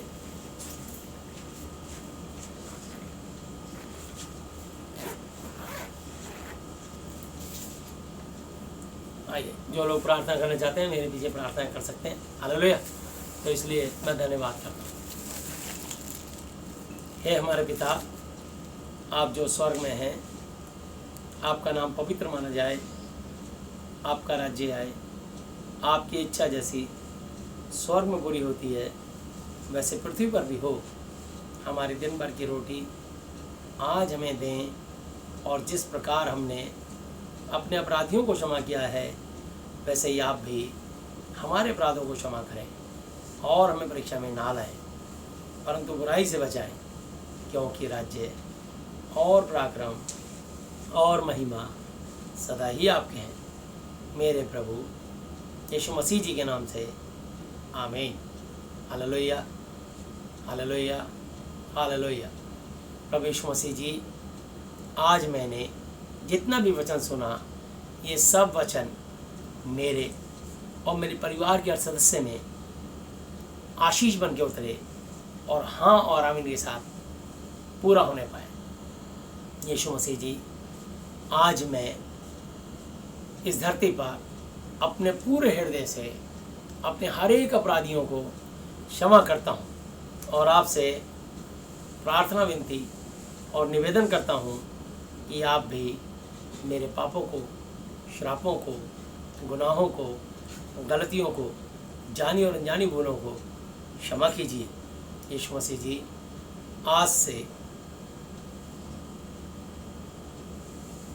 आप ही मेरे पिता, गुरु और परमेश्वर हो। मैं आपका बेटा, चेला और विश्वासी हूँ। प्रभु यीशु मसीह जी, मैं आपसे विशेष प्रार्थना करता हूँ कि मुझे और मेरे परिवार के सदस्यों को मानसिक चिंताओं से, आर्थिक समस्याओं से, शारीरिक बीमारियों से और हर तरह की अशुद्ध आत्माओं से, और हमारे देश और दुनिया को कोरोना की स्पिरिट से पूरी तरह से आज़ाद, चंगा और स्वस्थ कीजिए। आपने मेरी प्रार्थनाएं सुनी, मेरी आशीषों को रिलीज़ किया। मेरी प्रार्थनाओं को सुनने के लिए धन्यवाद। धन्यवाद पिता यहोवा जी, धन्यवाद प्रभु यीशु मसीह जी, धन्यवाद पवित्र आत्मा जी, मेरे प्रभु यीशु मसीह जी के नाम से आमीन। हालेलुया, हालेलुया, हालेलुया। बोलो प्रभु यीशु मसीह जी की जय। यीशु मसीह जी की महिमा करें। आइए हम लोग प्रार्थना करेंगे देश और दुनिया के लिए। प्यारे प्रभु यीशु मसीह नासरी जी, आप पवित्र पवित्र पवित्र प्रभु जी, मैं प्रार्थना में निवेदन करता हूँ प्रभु यीशु मसीह महान प्रेषक, आज के सुंदर वचन के लिए जो आपने हम सब मनुष्यों से बातचीत करी, मैं धन्यवाद करता हूँ प्रभु जी। आपके वचन में लिखा आकाश और पृथ्वी टलेंगे परंतु मेरा वचन कभी न टलेगा। आपके वचन में लिखा जो कोई पवित्र शास्त्र से विश्वास रखे वो कभी लज्जित नहीं होगा, और प्रभु जी जो आपको धन्यवाद के बधान चढ़ाएगा वो आपसे आशीष पाएगा। प्रार्थना करते हैं यूहन्ना 20:23 के अनुसार कि जिनके तुम पाप क्षमा करो उनके लिए क्षमा किए गए, जिनके तुम रखे गए हैं। स्वर्ग आपका सिंहासन, पृथ्वी आपके पांव तले की चौकी है। प्रभु जी देश और दुनिया को आपके चरणों पर लाते हैं। प्रार्थना करते हैं प्रभु यीशु मसीह महान प्रेषक अपने महान प्रेषक वर्ल्ड की जितनी भी कंट्रियां हैं वहाँ के सारे राष्ट्रपतियों को, प्रधानमंत्रियों को, मंत्रिमंडल को और एक एक निवास करने वाले निवासियों को आपके हाथों में सौंपते हैं। कोरोना की स्पिरिट से यीशु मसीह अपने आज़ाद करें। यीशु के नाम से हम प्रार्थना करते हैं प्रभु यीशु मसीह, एक एक प्रभु यीशु मसीह जन को आप आज़ाद करें। इसके अलावा महान प्रेषक कोई भी कैंसर, किडनी, पैरालाइज, बोलने चेत, brain tumour, blood pressure, sugar, गठिया, एड्स, पारी, आंखों ऊपरी चक्कर से आईसीयू में, कोमा में, वेंटिलेटर पे कहीं भी जिंदगी मौत से संघर्ष कर रहा हो, किसी भी फाइनेंशियली, फिजिकली, मेंटली प्रॉब्लम से जूझ रहा हो, प्रभु जी आप उसको भी चंगाई और आशीष दें। हम दुआ करते हैं, धन्यवाद करते हैं। महान प्रेषक अपने भारत देश के लिए प्रार्थना करते हैं। भारत के राष्ट्रपति महोदय, महान प्रेषक महामहिम राष्ट्रपति के लिए और प्रभु जी उपराष्ट्रपति के लिए, प्रधानमंत्री जी के लिए, माननीय गृह मंत्री जी के लिए, माननीय रक्षा मंत्री, वित्त मंत्री, प्रभु यीशु मसीह स्वास्थ्य मंत्री, माननीय रेल मंत्री, कृषि मंत्री और प्रभु जी ट्रांसपोर्ट मिनिस्टर, जितने भी और मंत्री हैं सबको आपके चरणों पर लाते हैं। प्रभु जी एक एक मंत्रीगण को आपके हाथों में सौंपते हैं। प्रभु यीशु मसीह सारे लोकसभा राज्यसभा के एमपीओ को आपके हाथों में सौंपते हैं। महान प्रेषक आपने कहा देश के उच्च अधिकारियों के लिए प्रार्थनाएं करो। प्रार्थना करते हैं प्रभु यीशु मसीह जितने भी हमारे देश के प्रभु जी जल सेना, थल सेना, वायु सेना अध्यक्ष हैं और प्रभु यीशु मसीह उनके परिवार के सदस्य हैं, उनके अंडर में जितनी फोर्सेज आती हैं उन सारी फोर्सेज के एक एक जवानों को, उनके परिवारों को, एक एक सदस्यों को आपके लहू में ढापते हैं। चाहते हैं प्रभु जी उन पर आपकी देखो आशीष हो। प्रार्थना करते हैं प्रभु जी सबको कोरोना से बचा के रखें। इसके अलावा प्रभु जी हम प्रार्थना करते हैं जितने भी चीफ जस्टिस हैं, जजेस हैं, जितने वकील, इंजीनियर, डॉक्टर्स, नर्सिस और उसके नीचे स्टाफ में जितने काम करने वाले हैं, जितने भी प्रभु यीशु मसीह मुख्यमंत्री और प्रभु यीशु मसीह जितने भी महान प्रेषक राज्यपाल, जितने भी प्रभु यीशु मसीह हमारे देश के अंदर एमएलए काउंसलर हैं, जितने भी आईएएस आईपीएस अधिकारी हैं, महान प्रेषक हम प्रार्थना करते हैं जितने भी पुलिस कर्मचारी हैं प्रभु यीशु मसीह, जितने भी महान प्रेषक सफाई कर्मचारी हैं, जितने भी प्रभु यीशु मसीह सिक्योरिटी गार्ड कर्मचारी हैं, महान प्रेषक इसके अलावा हम प्रार्थना करते हैं प्रभु यीशु मसीह जितने भी प्रभु जी वाइस चांसलर और प्रभु यीशु मसीह प्रोफेसर, प्रिंसिपल, टीचर्स और सारे स्टूडेंट्सों को आपके हाथों में सौंपते हैं। महान प्रेषक जितने भी प्रार्थना करते हैं प्रभु यीशु मसीह, महान प्रेषक बैंक कर्मचारी हैं, जितने भी प्रभु यीशु मसीह महान प्रेषक विद्युत विभाग के कर्मचारी हैं, जल बोर्ड निगम के कर्मचारी हैं, उन सबको उनके परिवार को आशीष दे, सुरक्षित रखें। प्रभु जी हम प्रार्थना करते हैं प्रभु यीशु मसीह हमारे देश में महान प्रेषक जितने भी शॉपकीपर्स हैं, एक एक शॉपकीपर को आप सुरक्षित रखें, उनके परिवार को सुरक्षित रखें। प्रभु जी कोरोना से देश से प्रभु जी कोरोना की स्प्रेड को हम खंडन करते हैं, तोड़ते हैं। यीशु के नाम से इस कोरोना की आत्मा को आगे देते हैं, छोड़ के बाहर निकल जाए। यीशु के नाम से हम बांधते हैं प्रभु जी लोग सुरक्षित रहें, किसी की जान को हानि ना हो। जितने कोरोना से संक्रमित हैं उन सबको चंगाई दे, किसी की जान को हानि ना हो, कोरोना किसी को छूने ना पाए, आगे बढ़ने फैलने ना पाए। प्रभु जी दया करें, आप इसको रोक दीजिए। यीशु मसीह आपसे प्रार्थना करते हैं लोगों के हृदय परिवर्तन हो, लोगों की बुद्धि परिवर्तन हो, लोगों के अंदर आपका भय आए, लोग आपसे घुटनों आके प्रार्थनाएं करें। प्रभु आपके आगे महान प्रेषक अनुरोध करें, आपको धन्यवाद दें। आप जीवित पवित्र परमेश्वर, आप अल्फा ओमेगा, आदि अंत, प्रथम और अंतिम हो। महान प्रेषक हम स्वर्ग और पृथ्वी का सारा अधिकार आपको दिया गया, हम आपको धन्य कहते हैं और धन्यवाद करते हैं, प्रार्थना करते हैं प्रभु यीशु मसीह। महान जितने भी हमारे देश के अंदर प्रभु यीशु मसीह, जितने भी प्रभु यीशु मसीह कारपेंटर हैं, जितने प्लम्बर हैं, जितने इलेक्ट्रीशियन हैं, जितने राजमिस्त्री हैं, जितने प्रभु जेलों में कैद हैं, जितने अस्पतालों में कैद हैं, जितने प्रभु यीशु पालखानों में कैद हैं, जितने प्रभु ब्लाइंड स्कूलों में ना हमेशा जो आंखों से देख नहीं सकते, कानों से सुन नहीं सकते, मुंह से बोल नहीं सकते, उनकी भी आवाज़ को दीजिए, उनके कानों से सुनने की शक्ति दीजिए, उनकी आंखों को देखने के लिए रोशनी दीजिए और कोरोना से उनको बचा के रखें प्रभु जी। महान पेश हम प्रार्थना करते हैं प्रभु जी अपने सारे विश्वासी भाई बहनों को, उन सब पर आपकी दिन को आशीष हो। जितने भी बिशप, जितने पास्टर, जितने ही प्रभु यीशु मसीह इवेंजलिस्ट हैं, जितने ही प्रभु यीशु मसीह एल्डर्स हैं, जितने ही प्रभु आत्मिक योद्धा हैं, जितने तमाम विश्वासी हैं, उनको, उनके परिवारों को सबको आपके लहू में डालता हूँ। प्रार्थना करते हैं कि को सुरक्षित करें प्रभु जी। महान पेश हम प्रार्थना करते हैं प्रभु जी जितने भी प्रभु जी परचून वाले, बेकरी वाले और जितने फल फ्रूट वाले, सब्जी वाले और इसके अलावा प्रभु यीशु मसीह जितने भी शॉपकीपर्स हैं, जितने धोबी मोची नाई हैं प्रभु यीशु मसीह, जितने भी महान पेशार हवाई मार्ग से प्रभु यीशु जितने पायलट हैं और हवाई मार्ग से महान पेशा जितने भी महान पेशा हम प्रार्थना करते हैं प्रभु जितने भी महान पेशा हमारे देश के प्रभु यीशु मसीह हवाई मार्ग से जुड़े संबंधित उस डिपार्टमेंट में हम प्रार्थना करते हैं। जितने ही प्रभु यीशु मसीह महान पेशा हम प्रार्थना करते हैं रेल विभाग से जुड़े हुए कर्मचारी हैं, जितने ही प्रभु यीशु मसीह हम प्रार्थना करते हैं प्रभु यीशु मसीह जितने भी ट्रांसपोर्ट हैं प्रभु यीशु मसीह, जितने भी ट्रक ड्राइवर, रोडवेज वाले, डीटीसी वाले और प्रभु यीशु मसीह जितने भी टैक्सी चलाने वाले, ओला उबर की टैक्सी या कोई और टैक्सियाँ चलाते हैं प्रभु यीशु मसीह, प्रत्येक को आप सुरक्षित रखें। जितने ऑटो ड्राइवर, जितने ई रिक्शा चलाने वाले, जितने भी प्रभु यीशु मसीह हमारे देश के अंदर छोटे छोटा कोई भी काम करने वाला कोई भी मजदूर हो प्रभु जी, जितने प्राइवेट कंपनी में काम करते हैं प्रत्येक को सुरक्षित करें। जिनकी नौकरियां चली गई हैं उनको फिर से नौकरियां दीजिए प्रभु जी। देश की जो अर्थव्यवस्था बिगड़ चुकी है प्रभु जी इसको सही कीजिए। यीशु मसीह प्रार्थना करते हैं प्रत्येक को फिर से नौकरी, कारोबार और आशीष दें। लोग प्रभु जी भुखमरी से ना मरें, हमारे देश पर दया करें प्रभु। आपके आत्मिक लोग, आपके बच्चे आपसे प्रार्थनाएँ करते हैं, अपने दासों की, अपने लोगों की, अपने बच्चों की विनती की और कान लगाएं प्रभु जी। आपके कान धर्मियों की प्रार्थना में लगे रहते हैं, परंतु आप बुराई करने वालों के भी मुख रहते हैं। हम प्रार्थना करते हैं प्रभु जी, प्रभु जी अपने दया पर हाथ बढ़ाएं। हम आपसे विनती प्रार्थना निवेदन करते हैं यीशु मसीह नासरी जी, हर एक की ओर से पाप को तोड़ते हैं। इसके अलावा कोई भी प्रभु यीशु मसीह मान प्रेशर, किसी को कैंसर, किडनी, पैरालाइज, बोल में छेद, brain tumour, blood pressure, sugar, गठिया, एड्स, पैरी, आंखों ऊपर चक्कर हो, आईसीयू में, कोमा में, वेंटिलेटर पे हो, कोई भी मानसिक, आर्थिक और शारीरिक समस्या से जूझ रहा हो, प्रत्येक के लिए प्रार्थना करते हैं, प्रत्येक को आशीष दें। हर एक के ऊपर से हम पाप शापों को यीशु के नाम से तोड़ते हैं, हर पाप शापों को यीशु के नाम क्षमा करते हैं।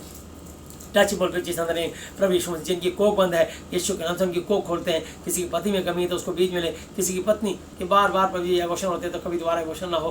प्रभु जी प्रार्थना करते हैं कोई गर्भपात ना हो, उनके गर्भ ठहरें और प्रभु जी उनको माँ होने का सौभाग्य दें। हर एक बहन की कोख को हम खोलते हैं, जिन्होंने पेट पे हाथ रखा है यीशु के नाम से प्रभु जी हम प्रार्थना करते हैं इनकी कोख खुलने पाए। हम प्रार्थना करते हैं जितनी बहनें इससे प्रेग्नेंट हैं और प्रभु जिनकी डिलीवरी होने वाली है, जच्चे बच्चे सबको सुरक्षित रहें। जिसको नॉर्मल चाहते हो नॉर्मल, और जिसका ऑपरेशन से हो प्रभु उसको सुरक्षित रखें। हम प्रार्थना करते हैं एक एक महान पेशा अपने देश के एक एक मनुष्य को आपके हाथों सौंपते हैं, एक एक निवासी को आपके हाथों में देते हैं। सब पर आपके दिन को आशीष हो। मैं विनती प्रार्थना करता हूँ मुझे, मेरी पत्नी को, हमारे बच्चों को और हमारी मंडली को, हमारी सेवकाई को भी आशीष दें। प्रभु जी हम विनती करते हैं और धन्यवाद करते हैं प्रभु यीशु मसीह, महान पेशा आपकी दया और आशीष बनी रहे और जिस काम के लिए आपने चुना आपकी इच्छा पूरी करने वाले बने। तो प्रार्थना करता हूँ प्रभु जी हर एक के ऊपर से हम पाप को शुरू तोड़ते हैं। टच मोल पे जी संदने प्रभु जी आपके मार खाने से, कोड़े खाने चंगे स्वस्थ हो सके। जिसके भी कमर में तकलीफ आ जाती थी आप उसे कमर की तकलीफ से आज़ाद कर रहे हो, इसके लिए धन्यवाद धन्यवाद धन्यवाद अदा करते हैं प्रभु जी। नाम भी चाहिए आपके क्रूस पे चढ़ने वाला चंगे स्वस्थ हो सके। जिसके भी हाथ पैरों में तकलीफ आ जाती थी आप उसके हाथ पैरों खोल के आज़ाद कर रहे हो, इसके लिए धन्यवाद धन्यवाद धन्यवाद अदा करते हैं। हालेलुया। किसी को भी लकवा, फारिस, पैरालाइज की आत्मा से आज़ाद होने पाए, जो प्रभु जी व्हील चेयर में बैठे हैं यीशु के नाम से खड़े होकर चलने पाए, प्रभु जी उनके पैर और हाथ आज़ाद हो जाए। धन्यवाद यीशु मसीह। मान प्रेशर मैं प्रार्थना करता हूँ ये आपकी पसली पे भाला खाते हुए चंगे स्वस्थ हो गए। जिसके भी पेट, छाती, प्राइवेट पार्ट में जो भी तकलीफ आ जाती थी, लीवर, किडनी का इन्फेक्शन, पथरी, रसौली, गांठ, गिल्टी, बवासीर, किसी भी किस्म की बीमारी यीशु के नाम से, हर एक अशुद्ध आत्मा यीशु के नाम से, घर को रोकने वाली अशुद्ध आत्मा यीशु के नाम से दूर हो जा। तेरा अधिकार को तोड़ता हूँ, खंडन करता हूँ। हर विरोधी आत्मा को हम यीशु के नाम से बांधते हैं और उनकी चंगाई को खोलते हैं। प्रभु जी आपके सर पे कांटों को ताक करने द्वारा चंगे स्वस्थ हो चुके हैं। जिसके भी गले, आँख, नाक, कान, मुँह, दांत, सर में जो भी तकलीफ दर्द हड्डी पाई जाती थी आप उसे निकालो। आपकी आशीष अनुग्रह चंगाई के लिए धन्यवाद करते हैं। आज का वचन प्रत्येक के जीवन में 1000 गुना फल रहा है। प्रभु जी हम धन्यवाद करते हैं, आप मुट्ठी खोलते हो तो हमें सांस मिलती है। हम धन्यवाद करते हैं प्रभु, आपने जितने दिन धरती में हमारी सांस लगाई है, इस सांस की कीमत आपको धन्यवाद अदा करके देते हैं। प्रभु जी हमारे जीवन से मेरी पत्नी, हमारे बच्चों के जीवन से, हमारे विश्वासी के जीवन से, दुनिया के तमाम मनुष्यों से अपनी महिमा लीजिए। हम विनती करते हैं, धन्यवाद करते हैं। समय पर घड़िया आपके हाथों सौंपते हुए रोमियो 14 की 11-12 आयत को रिलीज करते हुए धन्यवाद धन्यवाद धन्यवाद की भेंट चढ़ाते हुए प्रत्येक की मानसिक आर्थिक शारीरिक चंगाई को यीशु मसीह नासरी जी के नाम से खोलते हुए धन्यवाद धन्यवाद धन्यवाद की भेंट चढ़ाते हुए कि जिससे आप प्रसन्न होते हो, ये सब कुछ अपने जीवित अनुसार अपने उद्धारकर्ता प्रभु यीशु मसीह जी के आदरणीय पवित्र पवित्र पवित्र नाम से मांगते हैं, आमीन। हालेलुया हालेलुया हालेलुया। बोलो यीशु मसीह जी की जय। सबको जय यीशु मसीह जी की